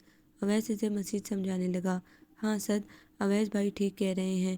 تم آپریشن کے لیے صرف رضامندی دے دو، انتظام ہم لوگ مل کر لیں گے۔ امرت چائے کا سپ لیتے ہوئے بولی۔ امرت، اگر آپ یہاں کچھ دیر اس معذور کے ساتھ گزارنا چاہیں تو مجھے ذرا دھوبی کے پاس جانا ہے۔ اویس بے تکلفی سے امرت سے پوچھنے لگا۔ اس نے سر کو اسبات میں ہلایا۔ تبھی وہ کمرے سے جانے کے لیے اٹھا اور مڑ کر کہنے لگا، امرت بھائی کہنے کا شکریہ، تم انسانوں میں سے وہ پہلی ہو جس نے مجھ سے کوئی رشتہ ظاہر کیا ہے۔ یہ کہہ کر اویس کمرے سے چلا گیا اور امرت اس کے آخری جملے پر حیران رہ گئی۔ کیا مطلب تھا ان کا اسد کہ میں پہلی ہوں؟ وہ ابھی تک سمجھ نہ پائی تھی۔ اس کا مطلب یہ تھا کہ یہ یتیم تھا۔ اس نے اپنی تعلیم اسکالرشپ سے پڑھتے پڑھتے پوری کی ہے۔ اس کا اگر اس دنیا میں کسی سے رشتہ ہے تو وہ مجھ سے۔ یہ گویا میرے لیے آنکھوں کا کام کرتا ہے، میرے کپڑے خریدتا ہے، سلواتا ہے، استری کر کے دیتا ہے، کھانا پکاتا ہے۔ اس کے ہوتے مجھے بیوی کی کمی کبھی محسوس نہیں ہو سکتی۔ اسد شرارتی لہجے میں بولا، لیکن اگر کل کو انہوں نے شادی کر لی تو پھر آپ کا کیا ہوگا جناب؟ امرت مسکرانے لگی۔ ہاں یہ دھمکی تو وہ بھی دیتا ہے، پھر اللہ مالک ہے۔ اسد نے مسکرا کر چائے کے کپ کو نیچے رکھ دیا۔ یار اسد، مجھے تو امرت بہت ہی انڈرسٹینڈنگ لگی۔ تمہاری بیماری کا سن کر ریڈیو اسٹیشن سے اتنی دور تم سے ملنے کے لیے آئی، اور پھر جس طرح سے وہ تمہاری طرف توجہ دے رہی تھی، مجھے نہیں لگتا وہ تجھ سے شادی کرنے کے لیے انکار کر سکتی ہے۔ یہ بھی تو ہو سکتا ہے کہ اس کی یہ دوستی محض دوستی نہ ہو۔ اویس اپنی اسٹڈی ٹیبل سے پیچھے ہٹ کر اپنا چشمہ اتار کر کہنے لگا۔ ہاں یار اویس، پہلے میں یہ کبھی سوچ ہی نہیں سکتا تھا کہ امرت جیسی اسپیشل لڑکی مجھے لفٹ دے سکتی ہے، پر اس کی قربت میں آ کر میں یہ گمان کر سکتا ہوں کہ شاید وہ مجھے اپنے شریک زندگی کے روپ میں قبول کر لے۔ اسد میں اپنی کتاب بند کر کے بولا، تو اس سے بتا دینا یار، جانتے ہو بہت سی محبتوں کو وقت کی کمی اور احتیاط کی زیادتی پیدا ہونے سے روک دیتی ہے۔ ایک بار اس پر اپنا جذبہ عیاں تو کر دے۔ اویس ہمدردی سے بولا، یار سوچتا تو ہوں کہ ایک بار کہہ کے دیکھوں، لیکن ایک انہونی کا ڈر، ایک خدشہ وسوسہ ڈراتا ہے کہ کہیں محبت پانے کے چکر میں اس کی دوستی اس کا ساتھ نہ کھو دوں، اور پھر جب وہ میرے پاس بیٹھی مجھ سے بات کرتی ہے تو میں ہمت ہی نہیں کر پاتا یار۔ اسد نے کھل کر اپنا خدشہ بیان کیا۔ واہ یار، اپنی کہانیوں ناولوں میں تو بڑی ڈینگیں مارتے ہو۔ فلاں نے فلاں کا ہاتھ پکڑ کر دل کے جذبات عیاں کر دیے، فلاں نے کارڈ خرید کر اس پر محبت کا اقرار کر دیا، اور اصل زندگی میں اتنا ڈرتے ہو۔ یہ شعر تجھ پر فٹ بیٹھتا ہے کہ یوں تو محفل میں جان محفل تھا، رہ گزر میں چراغ منزل تھا، دل کی باتیں نہ کہہ سکا تجھ سے، تیرا شاعر غضب کا بزدل تھا۔ میری بات مان اسے کہہ دے، ورنہ زندگی بھر اپنے ناولوں میں ہی اظہار کرتا رہ جائے گا۔ اویس مخلصانہ صلاح دیتے ہوئے بولا۔ اگر اس نے یہ کہہ دیا اویس کہ اپنی اوقات میں رہو یا پھر کچھ اور، اسد اب بھی گھبرا رہا تھا۔ زیادہ سے زیادہ کیا ہوگا یار، وہ انکار کر دے گی نا، کم از کم زندگی بھر کے لیے یہ خلش تو مٹ جائے گی کہ تو پہلی محبت کا پہلا اقرار نہ کر سکا۔ مجھے تو پورا یقین ہے کہ وہ شادی کے لیے مان جائے گی، پھر تمہارے چھوٹے چھوٹے بچے ہوں گے، وہ مجھے چاچا چاچا کہہ کے پکاریں گے، میں انہیں کہانیاں سنایا کروں گا، بڑا مزہ آئے گا۔ اویس مستقبل کی پلاننگ کرنے لگا۔ اچھا ملا نصیر الدین صاحب، انڈے بیچے نہیں کہ پولٹری فارم لگا دیا، پہلے مجھے اظہار تو کرنے دے، پھر میرے بچے پالنا۔ اسد اس کی بے وقوفی پر ہنس دیا۔ تم اگر فارغ ہو چکی ہو تو میں تم سے بات کرنا چاہوں گا۔ پروڈیوسر کے کیبن میں بیٹھے اسد نے امرت سے پوچھا، جو پروگرام کرنے کے بعد اسٹوڈیو سے آئی تھی۔ ہاں ہاں کر سکتے ہو بات، میں فارغ ہوں۔ امرت اس کی طرف متوجہ ہو کر بولی، یہاں نہیں، کینٹین چلو، ٹھنڈا پیتے پیتے بات کریں گے، ویسے بھی یہاں بہت گرمی ہے۔ اسد اپنے کالر کا بٹن کھولنے لگا۔ میں صرف ٹھنڈا ہی نہیں پیوں گی بلکہ کھانا بھی کھلانا پڑے گا، ویسے بھی اب تو آپ اسسٹنٹ پروڈیوسر بننے جا رہے ہیں، کچھ تو فائدہ ہمیں بھی ہونا چاہیے۔ وہ اٹھ کر اپنا بیگ تلاشنے لگی۔ وہ دونوں وہاں سے اٹھ کر کینٹین آ گئے۔ شام کی شفٹ ہونے کے باعث بھیڑ بہت کم تھی۔ 2-4 بندے تھے، جن میں سے کچھ اناؤنسر اور کچھ اسٹوڈیو انجینئر تھے، جو پروگرام کرنے سے پہلے یا بعد میں فریش ہونے کے لیے کینٹین میں آئے تھے، اور پھر پورے ریڈیو اسٹیشن میں ایک کینٹین ہی ایسی جگہ تھی جہاں بندہ خود کو تازہ دم محسوس کرتا ہے، ورنہ اسٹوڈیوز کا شور، مائکرو فون پر ہر جگہ گونجنے والی پرشور آواز، اسٹوڈیو کے باہر کی بھیڑ بھاڑ، ٹیکنیکل کام کرنے والے ملازمین کا رش، کینٹین اور اس کے باہر بنا ہوا چھوٹا سا باغ اس شور کو کچھ کم کر دیا کرتا تھا۔ ہاں جناب، اب کہیے کیا کہنا ہے آپ نے؟ کھانے کا آرڈر دے کر امرت اسد کی طرف متوجہ ہوئی۔ دراصل میں اویس تمہیں بڑا یاد کرتا ہے جب سے تم ہمارے ہاں سے ہو کر گئی ہو۔ وہ روز تمہارے بارے میں پوچھتا ہے، کبھی دوبارہ آؤ نا فلیٹ پر۔ اسد کے اوپر گھبراہٹ سی چھانے لگی تھی۔ آج کل تو زارا کی شادی کی وہ مصروفیات ہیں کہ وقت ہی نہیں ملتا۔ اس کے جہیز کے لیے شاپنگ، کارڈز وغیرہ کی چھپائی، دوستوں رشتہ داروں کو مطلع کرنا اور اس طرح کی کتنی چھوٹی چھوٹی باتیں۔ بہت مصروف ہوں، تم تو جانتے ہو۔ پروگرام بھی کم ہی کر رہی ہوں آج کل۔ خدا کرے شادی خیر خوبی سے ہو جائے، پھر آؤں گی کسی دن اور سارا دن ہم سب ساتھ گزاریں گے۔ امرت تفصیل سے اپنی مصروفیت بتانے لگی۔ امرت، اگر کسی بھی طرح میں یا اویس تمہارے کام آ سکے تو ضرور بتانا۔ اسد دوستانہ پیشکش کرنے لگا۔ ضرور بتاؤں گی، تم لوگ میرے دوست ہو، غیر تھوڑی ہو، اور شادی میں تم دونوں کو آنا پڑے گا۔ دلہن والوں کے خاص مہمان ہوگے تم۔ امرت خوش دلی سے بولی۔ اتنے میں بہرہ کھانے کی ٹرے اٹھا لایا۔ گرم گرم نان کے ساتھ دال، مرغی اور بھاجیاں تھیں۔ یہی کہنے کے لیے اسٹوڈیو سے یہاں لائے تھے تم اسد؟ امرت پھر اس کی بات پہ آنے لگی۔ نہیں، وہ اصل میں… اسد گھبرانے لگا تھا۔ اسد، ہمارے درمیان یہ نہیں، وہ اصل میں… جی کب سے آنے لگے؟ امرت نان اٹھاتے ہوئے بولی۔ دیکھو، اگر تم اب سچ نہیں بولے تو میں روٹھ جاؤں گی۔ امرت، اصل میں ڈر رہا ہوں کہ میری بات سن کر تم مجھ سے خفا نہ ہو جاؤ۔ اسد کا لہجہ جھجک سے پر تھا۔ مجھ سے وعدہ کرو امرت کہ تم ناراض نہیں ہوگی اس بات پر۔ کس بات پر اسد؟ دیکھو، تم مجھے پریشان کر رہے ہو۔ امرت کا بنایا ہوا نوالا اس کے ہاتھ میں ہی رک گیا۔ امرت، میں تمہیں پسند کرتا ہوں، محبت کرتا ہوں تم سے شادی کرنا چاہتا ہوں۔ میں جانتا ہوں میں فطری طور پر کسی بھی عام آدمی سے کم ہوں، لیکن میں تم سے محبت بہت گہری کرتا ہوں۔ میں تمہیں بہت خوش رکھوں گا۔ اسد اپنا لہجہ مضبوط کرتے ہوئے بولا۔ اس کی گہری سیاہ آنکھوں میں یہ کہتے ہوئے چمک سی دوڑ گئی اور امرت یہ سب سن کر حیران سی رہ گئی۔ اس کے چہرے پر دبیز مسکراہٹ ٹھہر گئی تھی اور اس کی آنکھیں اس کی خوشی بیان کر رہی تھی، مگر شاید اسد وہ رونق، وہ جگمگاہٹ دیکھ نہیں پایا تھا۔ تبھی وہ اس کے جواب کا منتظر تھا۔ عموماً اس طرح کے جواب لڑکیاں مسکرا کر دیتی ہیں، مگر یہاں مسکرانے سے تو کچھ ہونے والا نہ تھا۔ امرت، تم چپ کیوں ہو؟ بتاؤ، جواب دو۔ میں تمہارے انکار پر تم سے ناراض نہیں ہوں گا، وہ التجائی انداز میں بولا۔ اسد، بہت دیر ہو چکی ہے، مجھے چلنا چاہیے، خدا حافظ۔ وہ اپنا بیگ اٹھاتی مسکراتی کینٹین کی حدوں سے نکل گئی اور اسد کچھ پریشان، کچھ مضطرب سا پیچھے رہ گیا۔ ہونٹ خاموش ہیں، نظر چپ ہے، پلکیں بھی گالوں پر جھکی جھکی سی ہیں۔ لمحہ بھر پہلے ٹوٹے کچھ آنسو، ہونٹ کے پاس آنکھیں ٹھہرے ہیں۔ زلف بکھری ہے، آنکھیں روئی ہیں، کونا آنچل کا انگلیوں میں ہے۔ ہزاروں خواب مٹھیوں میں ہیں، مسکراہٹ ہے نہ وعدہ کوئی۔ خواب آنکھوں میں ہیں پر نیند نہیں، دل کی دہلیز پہ شکوہ بھی نہیں، نہ زباں پر کوئی فریاد ہی ہے۔ کاغذ ہے سامنے پر لفظ نہیں، دل اس کے پیار سے انکار پر آمادہ نہیں اور اقرار کا ارادہ نہیں۔ اس طرح پیار تو نہیں ہوتا، اس طرح پیار تو نہیں ہوتا۔ کچھ ایسی ہی حالت تھی امرت کی۔ اسے اس بات سے انکار نہیں تھا کہ وہ اسد سے محبت کرتی ہے، مگر پھر بھی نہ جانے وہ کیا قوت تھی جس نے اس پر بند باندھے رکھا تھا۔ محبت بھی کیا شے ہوتی ہے؟ نہیں ہوتی تو بالکل انجان ہوتی ہے، ہم سے کوئی سروکار نہیں رکھتی، اور جب ایک بار ہم سے شناسا ہو جاتی ہے تو پھر جاتی نہیں ہے۔ امرت ہاتھ میں کتاب اٹھائے بستر پر نیم دراز بیٹھی تھی، مگر پھر بھی اس کی آنکھیں چھت کے کونوں پہ ٹکی تھی اور دھیان ریڈیو اسٹیشن کی کینٹین کی مخصوص ٹیبل پر کہی گئی اس مخصوص بات پر لگا تھا جو اسد نے اسے کہی تھی۔ تبھی زارا نے دروازے سے اسے پکارا۔ آپا، سلویٰ کہہ رہی ہے آپ کے لیے فون ہے۔ فون کس کا ہے؟ امرت نے چونکتے ہوئے اس کی طرف دیکھا۔ کسی اسد اسرار صاحب کا، زارا نے اسے آگاہ کیا۔ وہ اسد کا نام سنتے ہی چونکی اور پھر خود کو سنبھالتے ہوئے بولی۔ کہہ دو میں گھر پر نہیں ہوں۔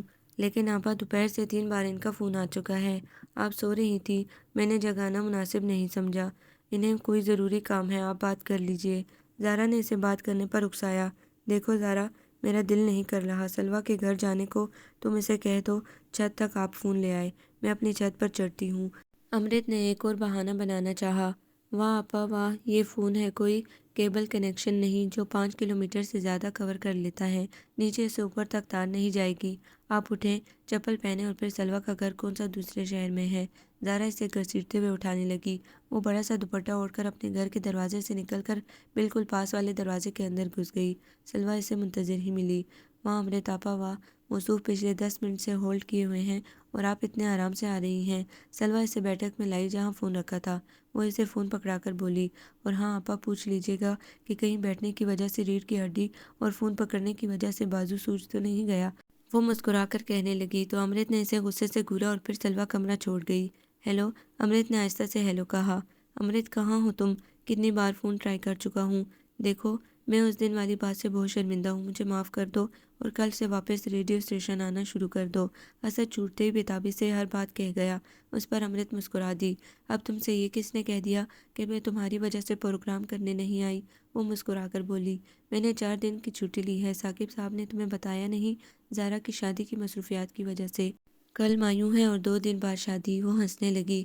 اس کا مطلب ہے تم میری اس بات سے ناراض نہیں؟ اسد کا لہجہ نارمل ہونے لگا۔ کچھ دیر امرت خاموش رہی۔ اگر میں کہوں نہیں تو دل کی بات زبان تک پہنچ ہی گئی تھی۔ کیا کیا کہا تم نے؟ یعنی تمہیں کوئی اعتراض نہیں؟ اسد کا لہجہ پرجوش ہونے لگا۔ یہ تو میں ابھی نہیں بتاؤں گی۔ آ رہے ہو نا پرسوں تم مہندی میں؟ وہ خوش دلی سے بولی۔ مہندی میں میرا کیا کام؟ شادی والے دن آؤں گا نا؟ اسد مسکرانے لگا۔ شادی والے دن مصروفیت اور مہمانوں کی وجہ سے شاید میں یا پھر ہم کھل کر بات نہ کر پائیں۔ البتہ مہندی میں صرف ہم فیملی والے ہی ہوں گے، تم آنا، پھر تمہیں امی سے بھی ملواؤں گی۔ وہ آنے کی گزارش کرنے لگی۔ تم کہتی ہو تو آؤں گا۔ وہ بھی مسکرانے لگا اور اس طرح محبتوں کی تتلیوں نے باغوں کے راستے ڈھونڈ لیے۔ ان کہی بات کو رخ منزل مل گیا۔ مہندی سے لکھ دوری ہاتھوں پہ میرے، میرے ساوریاں کا نام، میرے ساوریاں کا نام۔ ہر طرف تالیوں کی گونج تھی۔ ڈھولکی کی تھاپ پر گائے جانے والی سہیلیوں کے سہرے پورے ماحول پر چھائے ہوئے تھے۔ ہرے جوڑے میں لپٹی سمٹی سمٹائی زارا سکیوں کی چھیڑ چھاڑ سے چھپی کونے میں بیٹھی تھی۔ پورا گھر کمکموں سے سجا تھا۔ ادھر ادھر بکھرے جلملاتے لڑکیوں کے شریر کہکے فضاؤں کو رنگینی فراہم کر رہے تھے۔ ایک طرف خاندان کی بڑی بوڑھیاں محو گفتگو تھی تو دوسری طرف نئی نوجوان نسل بات بات پر ٹھوکے مار کر ہنس رہی تھی۔ صحن کے کونے میں لگی رات کی رانی کی کیاریوں کے پاس ہی امرت نے اویس اور اسد کے لیے کرسیاں رکھوا دی تھی۔ سلیم ان سے مل کر اپنے دوستوں کی محفل میں جا بیٹھا۔ امرت کبھی دوڑی دوڑی کوئی کام کرنے جاتی تو کبھی پھر واپس ان دونوں کو کمپنی دینے آ جاتی۔ دیکھے نا اویس بھائی، میری بہن کیسی پیاری لگ رہی ہے، امرت نے زارا کے جگمگاتے چہرے کو دیکھ کر کہا۔ لڑکیاں اب ہنس ہنس کر خاصی تھک گئی تھیں، اس لیے اب تصویریں بنوانے کا دور شروع ہوا تھا۔ ہاں بھائی، ماننا پڑے گا، ماشاءاللہ تم سبھی بہنیں پیاری ہو۔ اویس اس کی تائید کرنے لگا۔ اب اس میں کیا بولوں بھائی، میں تو صرف آگے بجنے والے گانوں کو، ہمارے پیچھے سے آنے والی رات کی رانی کی مہک کو اور لڑکیوں کی کھیک ہی سن اور سمجھ سکتا ہوں۔ اسد کے روشن چہرے پر عجیب رنگ لہرانے لگے۔ شٹ اپ اسد، کم از کم موقع کی نزاکت تو دیکھ لیا کرو، جب دیکھو اپنی یہ مایوسی زدہ باتیں کھول کر بیٹھ جاتے ہو، امرت نے اسے ڈانٹنے کے انداز میں کہا۔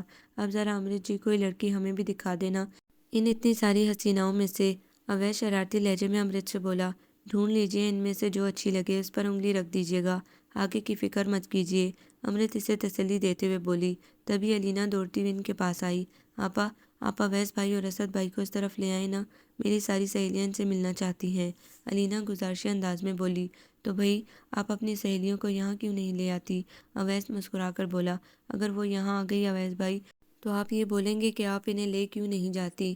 آپ بس 2 منٹ ان سے مل کر واپس آ جائیے گا، علینا ضد کرنے لگی۔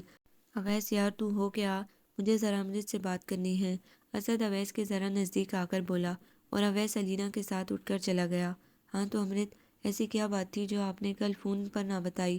اسد بیچ کی کرسی ٹٹولنے لگا اور سرک کر امرت کے پاس آ کر بیٹھ گیا۔ وہ اس بات پر ہولے سے مسکرا دی۔ ہر بات کہنے کی تو نہیں ہوتی ہے، وہ مسکراتے ہوئے دھیرے سے بولی، لیکن کچھ باتیں سمجھانے کی ضرورت ہوتی ہے۔ امرت کے اس جواب سے اسد کی ہمت خاصی بڑھی تھی۔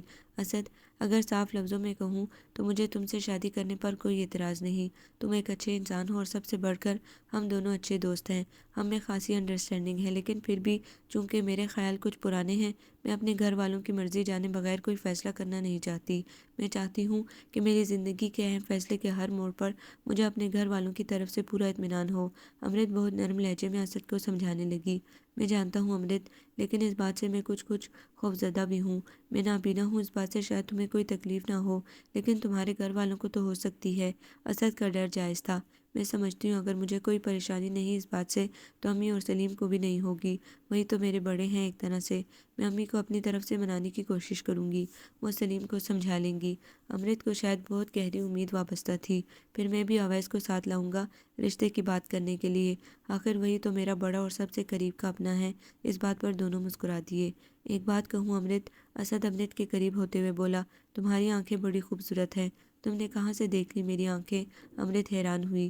اپنی آنکھوں کی پتلیوں سے تو نہیں، لیکن تیسری آنکھ سے ضرور دیکھی ہیں۔ اس دن میں ستار بجا رہا تھا، تب تم مجھے دیکھ رہی تھی، تبھی میں نے تمہاری آنکھوں کو غور سے دیکھا تھا۔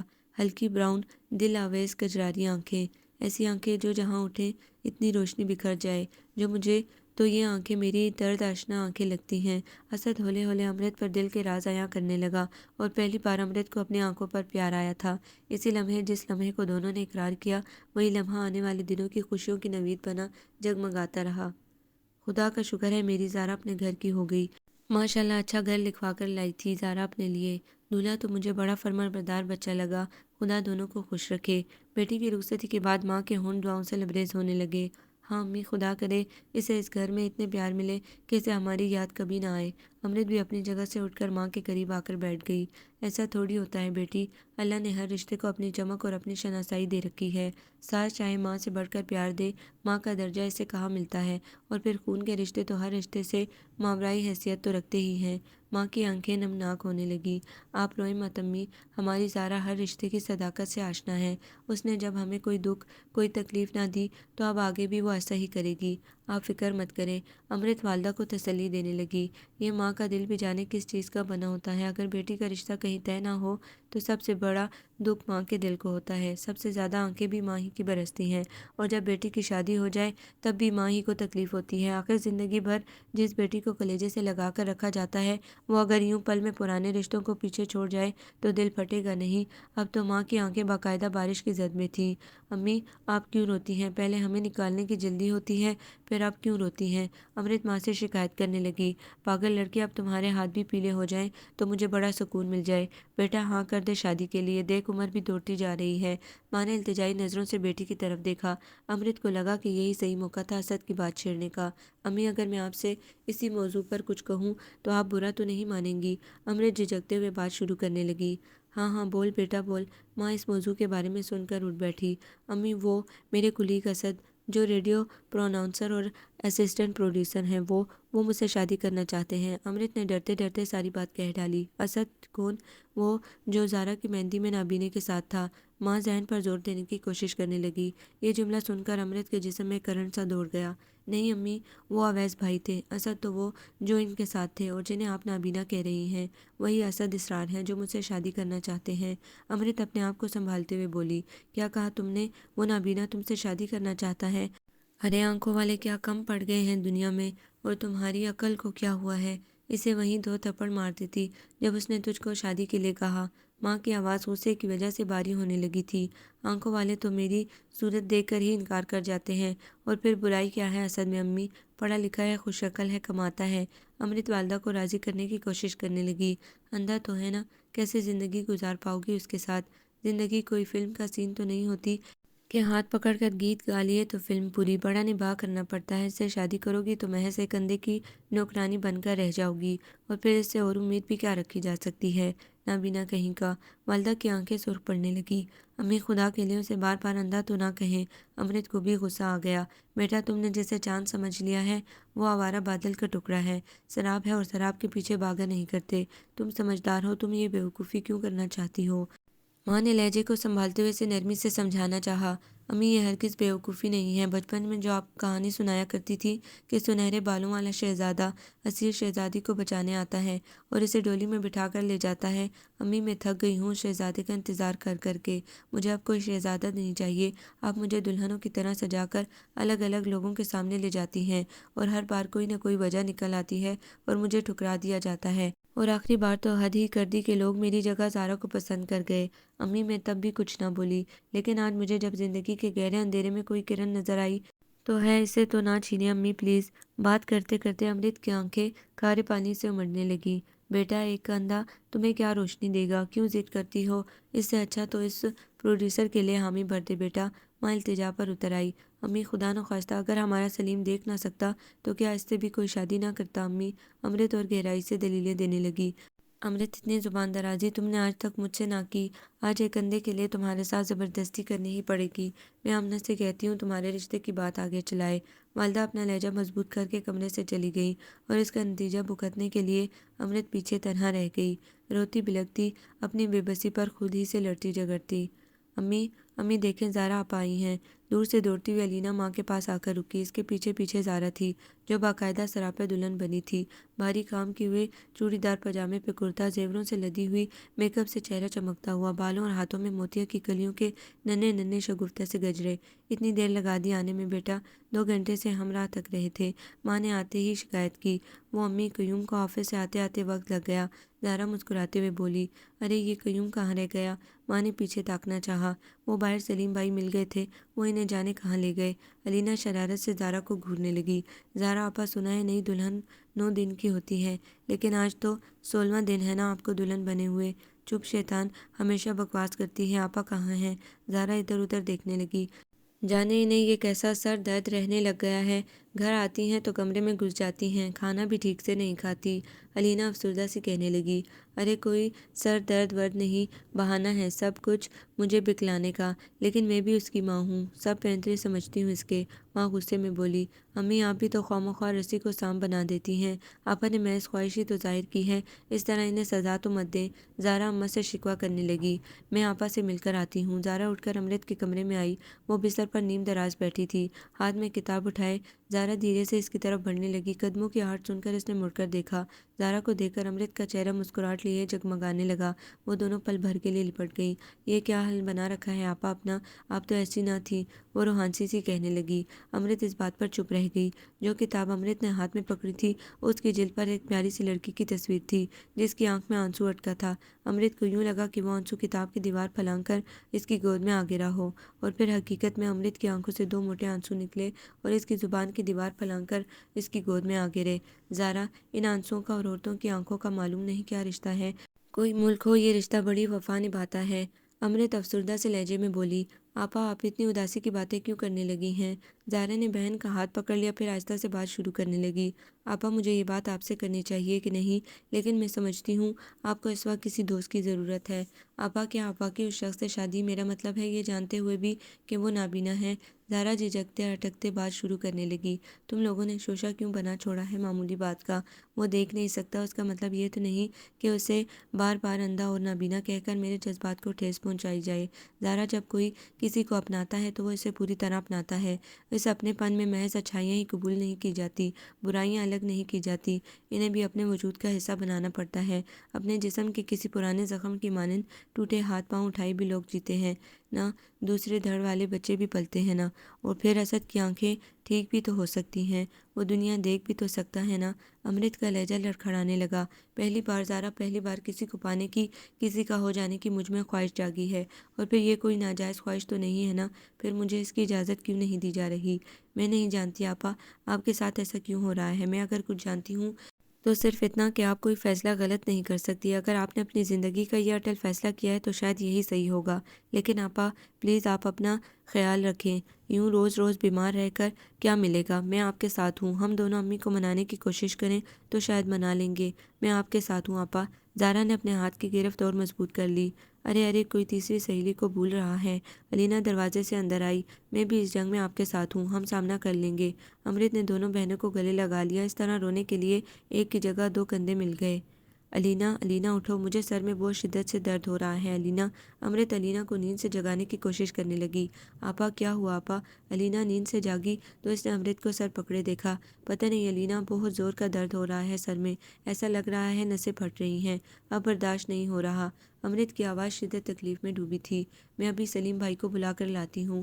علینا دوڑتی ہوئی باہر گئی، پہلے اس نے اپنی والدہ کو جگایا اور پھر سلیم کو۔ سلیم بھائی اٹھے، آپا کے سر میں بہت زور کا درد ہو رہا ہے، درد سے وہ چیخ رہی ہیں۔ علینا ماں اور بھائی کو ساتھ لائیں۔ ان کی ماں جو پہلے اس سر درد کو بہانہ سمجھ رہی تھی، اب اپنی اس بے حسی پر آنسو بہانے لگی۔ جب وہ کمرے میں پہنچے تو امرت کو نیم بے ہوشی کی حالت میں پایا، اسے کچھ ہوش نہ تھا، صرف اپنے پاؤں تکلیف کی زیادتی کی وجہ سے بستر پر مار رہی تھی۔ لگتا ہے اسپتال لے جانا پڑے گا، ہاتھ پاؤں بھی ٹھنڈے پڑ رہے ہیں اور رنگ بھی زرد پڑ گیا ہے۔ علینا تم پانی کے چھینٹے منہ پہ مارو، میں ایمبولینس لے آتا ہوں۔ سلیم بہن کو آگاہ کر کے ایمبولینس لانے چلا گیا اور کچھ ہی دیر بعد گھر آیا۔ بھائی ہم نے بہت چھینٹے مارے منہ پہ پانی کے، لیکن ہوش نہیں آیا، علینا روتے روتے بتانے لگی، اور پھر امرت کو اسی بے ہوشی والی حالت میں اٹھا کر اسپتال لایا گیا۔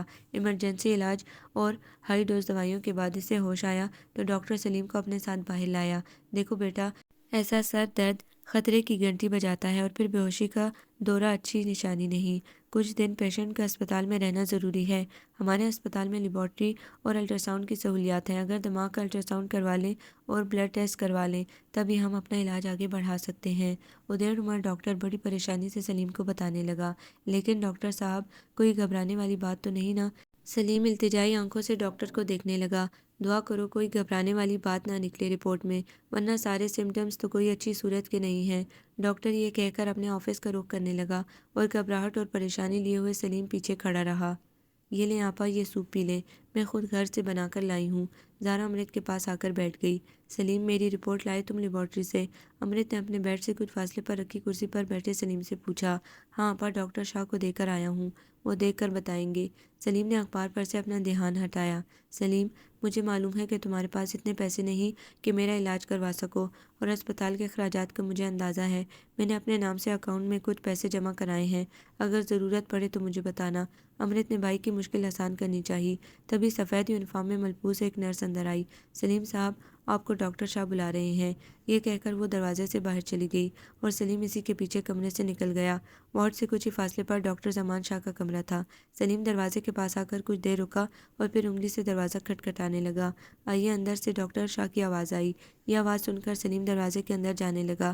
آئیے سلیم صاحب بیٹھیے، ڈاکٹر نے سلیم کو کرسی پر بیٹھنے کو کہا۔ سلیم صاحب، میں نے آپ کی ہمشیرہ مس امرت کاظمی کی رپورٹس دیکھی۔ مجھے یہ بتاتے ہوئے اچھا نہیں لگ رہا، لیکن مریضہ کا کیس بہت پیچیدہ ہے۔ صاف لفظوں میں کہوں تو وہ یہ ہوگا کہ آپ کی بہن برین ٹیومر کا شکار ہو گئی ہے۔ ڈاکٹر شاہ اپنا چشمہ اتار کر بولے۔ Brain tumour? سلیم کی آواز شدت کرب میں ڈوبی تھی۔ ہاں برین ٹیومر، لیکن یہ ٹیومر عام کیسز سے بہت مختلف ہے۔ ٹیومر سر کے دائیں حصے میں ہے۔ ڈاکٹر رپورٹ سلیم کو دکھاتے ہوئے بولا۔ اگر درد اور فٹس کی یہی شدت رہی تو کچھ بھی ہو سکتا ہے۔ ڈاکٹر کا لہجہ بڑی حد تک یقینی تھا۔ کچھ بھی کیا ڈاکٹر؟ سلیم ڈاکٹر کی آنکھوں میں جھانکنے لگا۔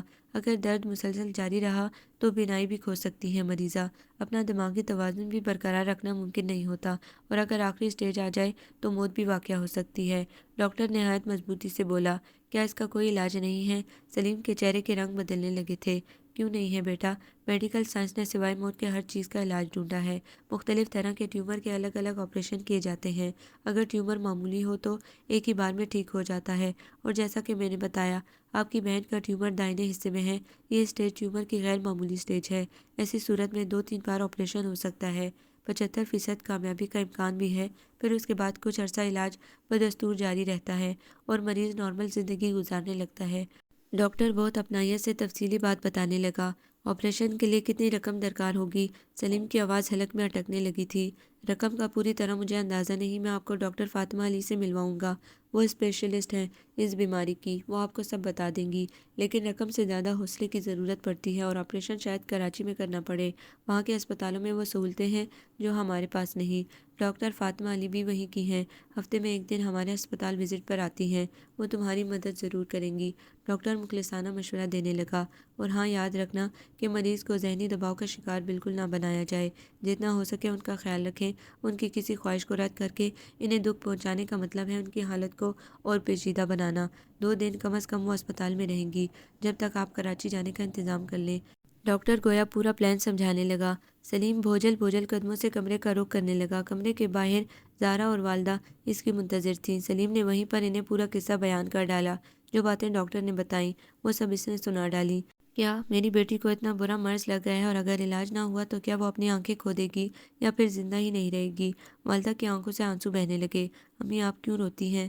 آپ ہی نے تو آپا کو اتنا بڑا صدمہ پہنچایا ہے، اسی کے بعد تو ان کی یہ حالت ہوئی ہے۔ کسی دوسرے کی اولاد کو نابینا کہہ کر آپا کا دل دکھاتی رہیں، ان کے دل سے وہ آ نکلی کہ وہ خود ہی زارا اماں سے شکایت کرنے لگی۔ ہاں امی ٹھیک کہہ رہی ہیں زارا، دوسروں کے لیے کی گئی برائیاں کبھی کبھی اپنی اولادوں پر بھی آ پڑتی ہیں۔ سلیم بھی بہن کی تائید کرنے لگا۔ ہاں بیٹا، میں ہی گنہگار ہوں اپنی بچی کی، کاش میں اس کی بات مان لیتی، کاش میں اس کی شادی کے لیے رضامندی دے دیتی، ایک خوشی تو اس سے دیتی زندگی میں۔ ماں باقاعدہ سینے کو بھی کرنے لگی تھی۔ آپ پچھتاوے سے کیا فائدہ؟ ہمیں امرت آپا کو آگاہ کرنا پڑے گا، شاید ہمیں کراچی لے جانا پڑے انہیں۔ سلیم پریشانی سے بولا۔ جہاں جانا پڑے لے جاؤ، پیسوں کی فکر مت کرو، بس ہماری آپا اچھی ہو جائیں، بالکل ٹھیک ہو جائیں۔ زارا کی آنکھیں بھی بہنے لگی تھی۔ میں اس کے شہر کی کچھ دھوپ نظر میں بھر لوں، کچھ اس کے لہجے کے جادو کے پھول چن چن کر اپنی سماعت کے باغ کو دے دوں، اپنے دل میں چھپی بے ہنر تاریکی میں کچھ اس کی آنکھوں کے تاروں سے روشنی بھر لوں، اور اس کی خوشبو کو بھی گھول دوں اس لمحے میں، اس کی باتوں کے مرہم کو ساتھ لے جاؤں۔ موت کچھ پل ذرا تو مجھ کو اجازت دے دے، موت کچھ پل ذرا تو مجھ کو اجازت دے دے۔ کبھی کبھی زندگی ایسی کیوں ہو جاتی ہے، تاریک راہوں میں جیسے کوئی جلا ہوا کاغذ کا ٹکڑا پڑا ہو، نہ کوئی اس کا نہ وہ کسی کا، ایک عجیب سا ادھورا پن، ایک مکمل خلا۔ وقت اور انسان کے مابین یہ کیسی جنگ ہے جو نسل در نسل یوں ہی برقرار ہے؟ ہم اپنی پوری زندگی کسی نہ کسی چیز کی جستجو میں، بھاگ دوڑ میں گزار دیتے ہیں، اپنے خوابوں اپنی خواہشات کی تتلیوں کے تعاقب میں تمام عمر ضائع کر چھوڑتے ہیں، اور آخر میں بازی موت جی جاتی ہے۔ کیوں وہی تو ہے سب سے بڑی سچائی، اٹل حقیقت۔ سب پہ آتی ہے، سب کی باری ہے، موت انسان کی علامت ہے۔ زندگی سب پہ کیوں نہیں آتی؟ کیونکہ تمام عمر گزار دینے کے بعد بھی کوئی سخت محرومی ہم پر پیچھے ہنستی کھڑی رہ جاتی ہے۔ بے رنگ سے بیمار ہونٹوں سے یہ کیسی عجیب داستانیں امٹ امٹ کے آ رہی تھیں۔ آنکھیں خلا میں محو پرواز تھی، کمرے کی تنہائی کھڑی اس پر ہنس رہی تھی، اور وہ اس سب سے بے خبر اپنے آپ سے جنگ میں ڈٹی تھی، ایک ایسی جنگ جو اپنے آپ سے تھی، اپنی سانسوں سے تھی، اپنی زندگی سے تھی۔ وہ کچھ لمحے جو موت نے اسے ادھار دے رکھے تھے، وہ ان لمحوں کو گھسیٹ رہی تھی۔ علینا نے وارڈ کے اندر داخل ہوتے ہی بہن کو دیکھا، اس کا حال دیکھتے ہی کلیجہ منہ کو آ جاتا۔ وہ دھیرے سے اس کے پاس آئی۔ آپا، اسد بھائی آپ سے ملنے آئے ہیں، باہر کھڑے ہیں، آپ کو میں کنگھی کر دوں؟ عجیب حال بنا رکھا ہے آپ نے اپنا۔ علینا ایک ہی سانس میں پوری داستان سنانے لگی۔ امرت خاموشی سے اسے دیکھ رہی تھی، پھر آہستہ سے اپنے بے رنگ ہونٹ کھولنے لگی۔ کنگھی کرتی ہوں تو خیال بالوں کی طرح الجھ جاتے ہیں، کنگھی اٹک جاتی ہے۔ میری ماں کی ماں نے، اور اس کی ماں کی ماں نے، ہر عورت کی ماں نے، جانے کون سے غدر کے وقت سماج سے یہ 16 سنگھار لوٹے تھے، لیکن یہ نسل در نسل چلتے رہنے والا قرض کبھی نہ کبھی تو اتارنا ہے نا۔ معلوم نہیں کب، معلوم نہیں کس طرح، اور بھی دوسری عورتوں نے، اور میں نے بھی، اور کسی کا تو نہیں معلوم، لیکن میں بڑی مقروض ہوں۔ کیسے مایوسی بھرے جملے تھے جو ان خزاں رسیدہ ہونٹوں سے پتوں کی طرح ٹوٹے تھے۔ آپا آپ کیا کہہ رہی ہیں؟ مجھے نہیں معلوم۔ چلے میں بلاتی ہوں اسد بھائی کو۔ علینا دوبارہ کمرے سے باہر چلی گئی، اور کچھ ہی دیر بعد اسد کمرے میں داخل ہوا۔ اپنی کین کی مدد سے زمین ٹٹولتا ہوا وہ بیڈ کے قریب آ گیا، اور کرسی ڈھونڈ کر اس پر براجمان ہو گیا۔ امرت کیسی ہو تم؟ اسد نے بیٹھتے ہی پوچھا۔ ویسی ہی جیسی کبھی نہ تھی، بہت لاچار، بہت بے بس، بہت ادھوری، امرت نے آہستہ سے جواب دیا۔ مجھے سلیم نے ابھی ابھی سب بتایا۔ تم امرت کیسے، تم سب کو یوں نامکمل کیسے چھوڑ سکتی ہو؟ امرت کیوں کر؟ اسد بے بسی کے عالم میں بولا۔ میں تم سے بہت ناراض ہوں، تم نے ایسا کیوں کیا؟ اسد اس سے شکوہ کرنے لگا۔ میرے تو تھوڑے سے دن رہ گئے ہیں جینے کے، تم کیوں ناراض ہوتے ہو مجھ سے؟ پپڑیوں والے ہونٹوں پر لبیز مسکراہٹ جگمگائی۔ نہیں، تم میرے ساتھ اور 50 برس جینے کا وعدہ کرو، تم مجھے اس طرح اکیلا چھوڑ کر نہیں جا سکتی۔ میں کیسے جی پاؤں گا تمہارے بغیر؟ اسد کی آواز روحان سی ہونے لگی تھی۔ میں اس دنیا سے چلی گئی تو تم اکیلے نہ رہنا، دنیا کا حسن بھی دیکھنا اور شباب بھی۔ وہ مسکرا کر کہنے لگی۔ میں پارسی نہیں ہوں امرت، جن کی لاش کو گدھوں کے حوالے کر دیا جاتا ہے۔ مجھے گدھ نہیں چاہیے، اور میں کون سا دیکھ سکتا ہوں؟ تم ہی تو ہو میری آنکھیں، میرا زخم شناس، درد آشنا آنکھیں۔ اسد نے امرت کے ہاتھ کو پکڑنا چاہا۔ میں اپنا کل اپنے آج سے ادھار تو نہیں لے سکتی، کیونکہ شاید اس کوشش میں کہیں میں اپنا آج بھی نہ کھو دوں، لیکن اس تقدیر کو قبول کرنا پڑے گا، چاہے یہ کیسے ہی کربناک کیوں نہ ہو، چاہے اسے دانتوں تلے ہونٹ چبا کر کیوں نہ ماننا پڑے، اسے ماننا ہوگا تمہیں بھی اور مجھے بھی۔ امرت کا لہجہ مایوس کن ہوتا گیا۔ تم چاہتی کیا ہو آخر امرت؟ وہ اپنی کونی کرسی پر جماتے ہوئے بولا۔ میں صرف یہی چاہتی ہوں اسد، کہ جن کا میرے ہونے جینے سے کوئی واسطہ نہیں، ان کا میری موت سے بھی کوئی واسطہ نہ ہو۔ اس طرح کے موقعوں پر وہی لوگ آ کھڑے ہوتے ہیں جو پل بھر بھی ساتھ نہیں دیتے، محض مجمع ہوتے ہیں، اور مجمع کا میری زندگی سے کوئی سروکار نہیں، رسم و رواج میرے کبھی کچھ نہیں لگتے۔ وہ یہ کہہ کر کچھ دیر کے لیے رکی۔ میں چاہتی ہوں کہ کوئی بھی جھوٹ میری لاش کے قریب نہ بھٹکے۔ اس کی آنکھوں میں اب پانی اتر آیا تھا۔ چپ ہو جاؤ امرت، میں تمہاری یہ باتیں برداشت نہیں کر پا رہا۔ امرت تمہارا آپریشن ہوگا، میں کرواؤں گا، میں لے جاؤں گا تمہیں کراچی، تم ٹھیک ہو جاؤ گی، میرے ساتھ جیو گی۔ اسد اسے سمجھانے کی کوشش کرنے لگا۔ زندگی کو مٹھیوں میں بند تو نہیں کیا جا سکتا نا، ہماری تقدیر یہی ہے کہ ہم دونوں ہی اندھیروں میں بھٹکیں، تاریکی میں سفر کریں، تم زندگی کی تاریکی میں اور میں موت کی۔ سفر علیحدہ ہیں تو کیا، راہی تو ہم ایک ہی منزل کے ہوئے نا۔ اب اس کی آنکھیں بنا رکے بہنے لگی تھی۔ میں تم سے شادی کرنا چاہتا ہوں امرت۔ اسد نے یہ جملہ جملہ نہایت تیزی سے ادا کیا۔ یہ جملہ سن کر امرت پل بھر خاموش رہی، پھر اس نے کہکا لگایا اور دیر تک اس کہکے کی آواز اس وارڈ کی دیواروں سے ٹکرا کر گونجتی رہی۔ میں مذاق نہیں کر رہا، میں واقعی تم سے شادی کر کے تمہیں علاج کے لیے لے جانا چاہتا ہوں۔ وہ دوبارہ اسے یقین دلانے کے لیے بولا، ایسی کشتی میں بیٹھنے سے فائدہ جس میں چھید ہو، ہر وقت ڈوبنے کا ڈر سر پر سوار ہو۔ تم زندگی کو سمجھتے کیا ہو؟ وہ آہستگی سے بولی، میں زندگی کو امرت سمجھتا ہوں اور امرت کو زندگی۔ یہ جان کر کہ کشتی میں چھید ہے، میں اپنا سفر ترک تو نہیں کر سکتا نا؟ میں بے وفا نہیں ہوں۔ اگر میں نے تم سے محبت کی ہے تو اسے ہر حال ہر طرح سے نبھانے کی سخت رکھتا ہوں۔ وہ اسے منانے کے لیے بولا، کیوں؟ کیا تم بھی میرے ساتھ تکلیف میں مبتلا ہونا چاہتے ہو؟ وہ ابھی تک انہیں غلام گردشوں میں مقید تھی۔ تم میرے لیے تکلیف نہیں امرت ہو، تم میری زندگی کی سب سے بڑی مسرت ہو، سرمایہ ہو میری حیات کا۔ تمہیں اس طرح زندگی سے لڑتے ہوئے میں برداشت نہیں کر سکتا۔ میں آج ہی تمہاری والدہ سے ملنے جاؤں گا اور بھیک مانگوں گا ان سے تمہارے ساتھ کی۔ وہ اس کا ہاتھ پکڑ کر اپنی وفاؤں کا یقین دلانے لگا اور اسی ایک لمحے نے امرت کی اداس اور ویران زندگی میں پھول کھلا دیے۔ ہاں امی، اسد بھائی ٹھیک کہہ رہے ہیں، آپ شادی کے لیے ہاں کر دیں۔ یقین مانیں ان کی محبت اور سچائی میں اتنی تاثیر ہوگی جس سے آپا بہت جلد ٹھیک ہو جائیں گی۔ زہرا اماں کو سمجھانے کے لیے بولی۔ اسد اویس کے ہمراہ امرت کی والدہ کو منانے ان کے گھر پہنچ گیا تھا۔ سلیم بھی وہاں موجود تھا۔ ہاں آنٹی، میں بذات خود کتنی ہی ڈاکٹرز کو جانتا ہوں اور کراچی میں میری کافی جان پہچان ہے۔ ہم بڑے سے بڑا اسپیشلسٹ کھڑا کر دیں گے، پیسوں کی فکر نہ کریں، بس آپ نکاح کی رضامندی دے دیں پلیز۔ اویس التجا کرنے لگا۔ ہاں کر دو نا امی، آپ کی صرف ایک ہاں سے آپ کی بیٹی کی زندگی اور اس زندگی کی ہر مسرت وابستہ ہے۔ اور پھر اسد میں ایسی کیا برائی نظر آ رہی ہے؟ اچھا خاصا کماتا ہے اور دونوں ایک دوسرے کو پسند بھی تو کرتے ہیں۔ اور پھر اس صورت میں جب کہ امرت آپا زندگی اور موت کی لڑائی تنہا لڑ رہی ہیں، کیا آپ ان کے ساتھ کوئی ساتھی نہیں چاہتی جو انہیں اس لڑائی میں مدد کر سکے؟ سلیم ماں کے پاس بیٹھ کر ان کے دل کو پگھلانے کی کوشش کرنے لگا اور پھر سبھی نے مل کر کچھ ایسی التجا کی کہ پہلے سے بے بس ماں کو ہتھیار ڈالنے ہی پڑے۔ ٹھیک ہے بیٹا، اگر تم سب یہی ٹھیک سمجھتے ہو تو یہی کر لو، مجھے تو بس اپنی اولاد کی خوشی چاہیے۔ اگر ایسا کرنے سے میری بچی کی زندگی بچ جائے تو مجھے اس کی زندگی سے زیادہ کچھ عزیز نہیں ہے۔ بے بس والدہ کے ہونٹوں سے رضامندی کا جملہ سر اٹھانے لگا، جسے سن کر سبھی کے ہونٹوں پر دل فریب مسکراہٹ دوڑ گئی اور سب سے زیادہ خوشی کی چمک اسد کی آنکھوں میں جگمگانے لگی۔ اسے اپنے ارادوں پہ پورا بھروسہ تھا اور محبت پر یقین بھی۔ وہ سارے خواب جو اس نے امرت سے وابستہ کر رکھے تھے سبھی جھومنے لگ گئے اور اپنی تعبیروں کی تلاش میں سبھی نکل پڑے۔ امرت نے اپنی نیند سے بوجھل آنکھیں جیسے ہی کھولیں، اس کی آنکھوں کے سامنے پھول رکھے تھے، سفید ٹیوب روز اور ان کے ساتھ سرخ گلاب۔ ان کی مہک نے دواؤں کے بدبو والے وارڈ کا ماحول ہی بدل ڈالا تھا۔ کھڑکی سے آنے والی سنہری دھوپ کی کرنیں جا بجا بکھری تھیں۔ پھولوں کی خوشبو کو محسوس کرتے ہی لمحہ بھر کے لیے امرت کے اندر اطمینان و سکون کی لہر دوڑ گئی، لیکن اگلے ہی لمحے شاید اسے یہ احساس دلا گیا کہ وہ ابھی تک اسپتال کے وارڈ میں ہے۔ تبھی الینا ٹفن کے ساتھ کمرے میں داخل ہوئی۔ ہیلو ڈیئر آپا، کیسی ہیں؟ الینا خوش دلی سے بولی۔ یہ پھول کون لے آیا الینا؟ امرت الینا کے سوال کو نظر انداز کرتے ہوئے بولی، میں لائی تھی اور یہ آپ کے ہونے والے دولہا میاں نے بھیجے ہیں۔ الینا امرت کو شرارت سے گھورنے لگی۔ کیا کہہ رہی ہو تم بھی سیکھ گئی دنیا داری، جلتے پر نمک چھڑکنے کا کام؟ امرت نے طنزیہ انداز میں کہا۔ نہیں آپا، میں سچ بول رہی ہوں، مجھے اسد بھائی نے خود بتایا فون پر کہ وہ اور اویس بھائی امی کو منانے ہمارے گھر گئے تھے۔ سلیم بھائی اور زہرا آپا بھی وہاں پر موجود تھے۔ ان سب نے مل کر امی کو راضی کر لیا ہے آپ کی شادی کے لیے، الینا تفصیل سے بتانے لگی۔ پاگل ہو گئے ہو تم سب، انہونی کرنے جا رہے ہو تم، دماغ ٹھکانے پر نہیں ہے تم لوگوں کا؟ امرت غصے میں کھولنے لگی۔ تبھی اسد کمرے میں آ گیا اویس کے ہمراہ۔ آئیے اسد بھائی، دیکھیں نا امرت آپا کیسے غصے میں ہیں۔ الینا بہن کی شکایت کرنے لگی۔ کیوں بھائی، کس کی شامت آئی ہے؟ اسد کرسی پر بیٹھتے ہوئے بولا۔ آپ کی، الینا مسکراتے ہوئے بولی۔ کیوں، ہم سے کیا گناہ سرزد ہو گیا؟ اسد بھی مسکرانے لگا۔ کیا ضرورت تھی تمہیں امی کے پاس جانے کی؟ جو ناممکن ہے اسے کیوں ممکن بنانے پر تلے ہو تم؟ امرت غصے میں بولنے لگی۔ تو کیا کروں، تمہیں یوں ہر پل مرتے دیکھوں؟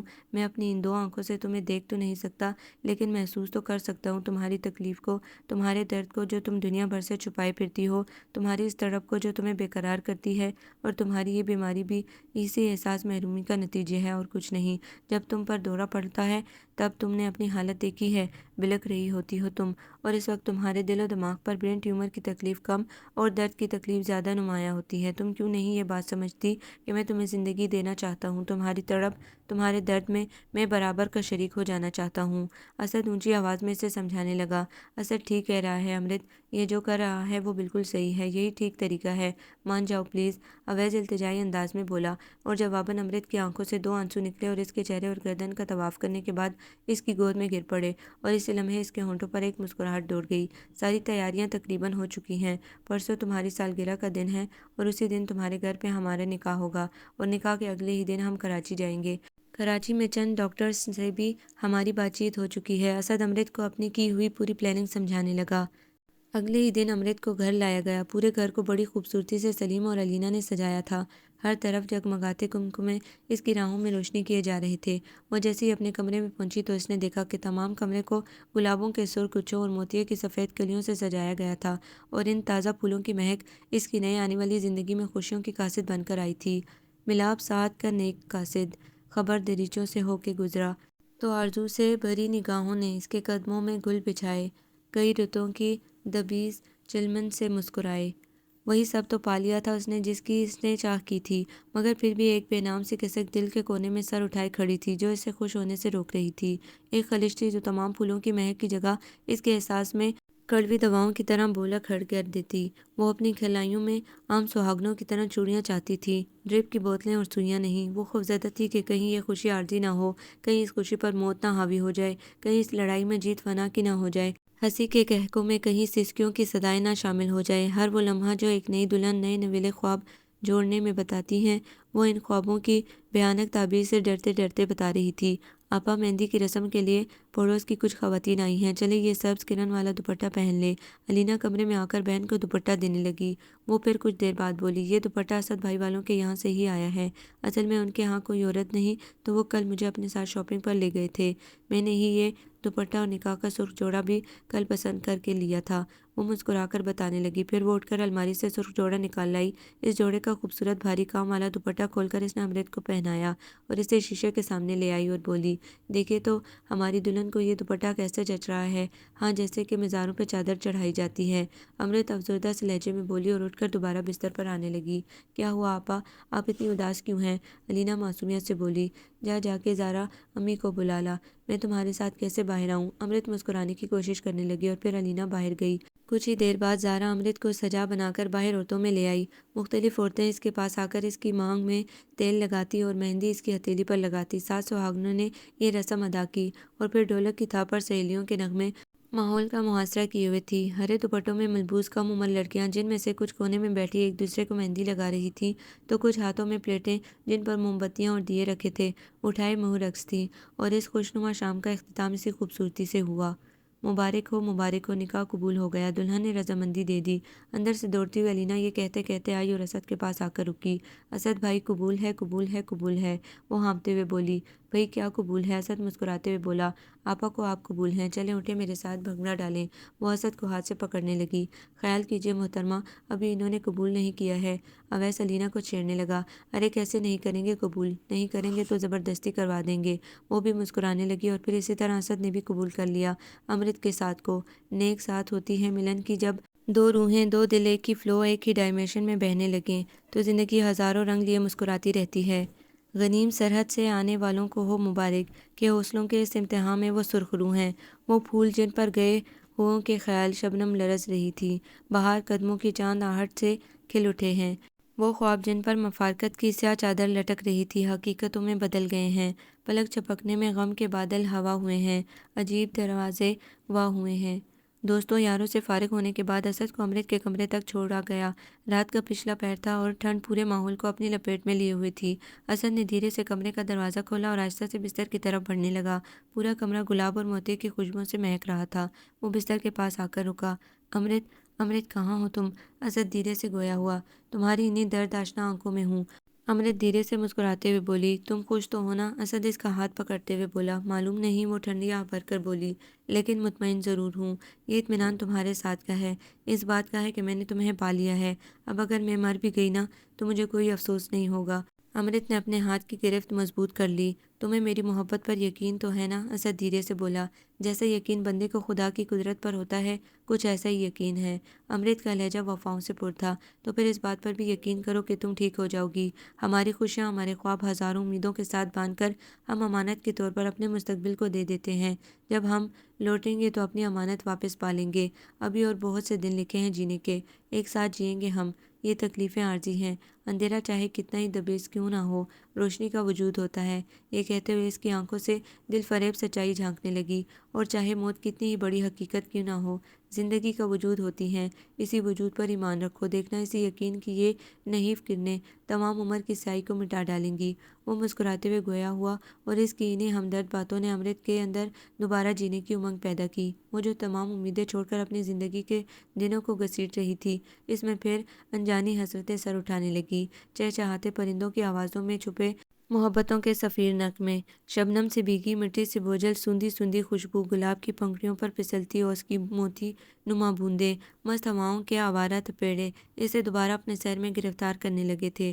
وہ دوبارہ زندگی کے قریب لوٹ آنا چاہتی تھی، موسموں کے حساب سے خوش ہونا چاہتی تھی، محبتوں سے اپنا وجود جگمگانا چاہتی تھی، اپنی تنہائی اسد کی ٹمٹماتی آنکھوں سے پرشور بنانا چاہتی تھی، اپنے دل کے ویران گوشوں کو سجانا چاہتی تھی، دنیا کے حسن، کائنات کے نکھار کو اسد کی آنکھوں سے دیکھنا چاہتی تھی، اور یہی امیدیں اس کی خوشیوں کی امانت دار بن چکی تھیں۔ آپ کو یہ ناول کیسا لگا؟ کمنٹس میں اپنی رائے ضرور دیں۔ ہمارے چینل کو لائک کریں، سبسکرائب کریں، شیئر کریں۔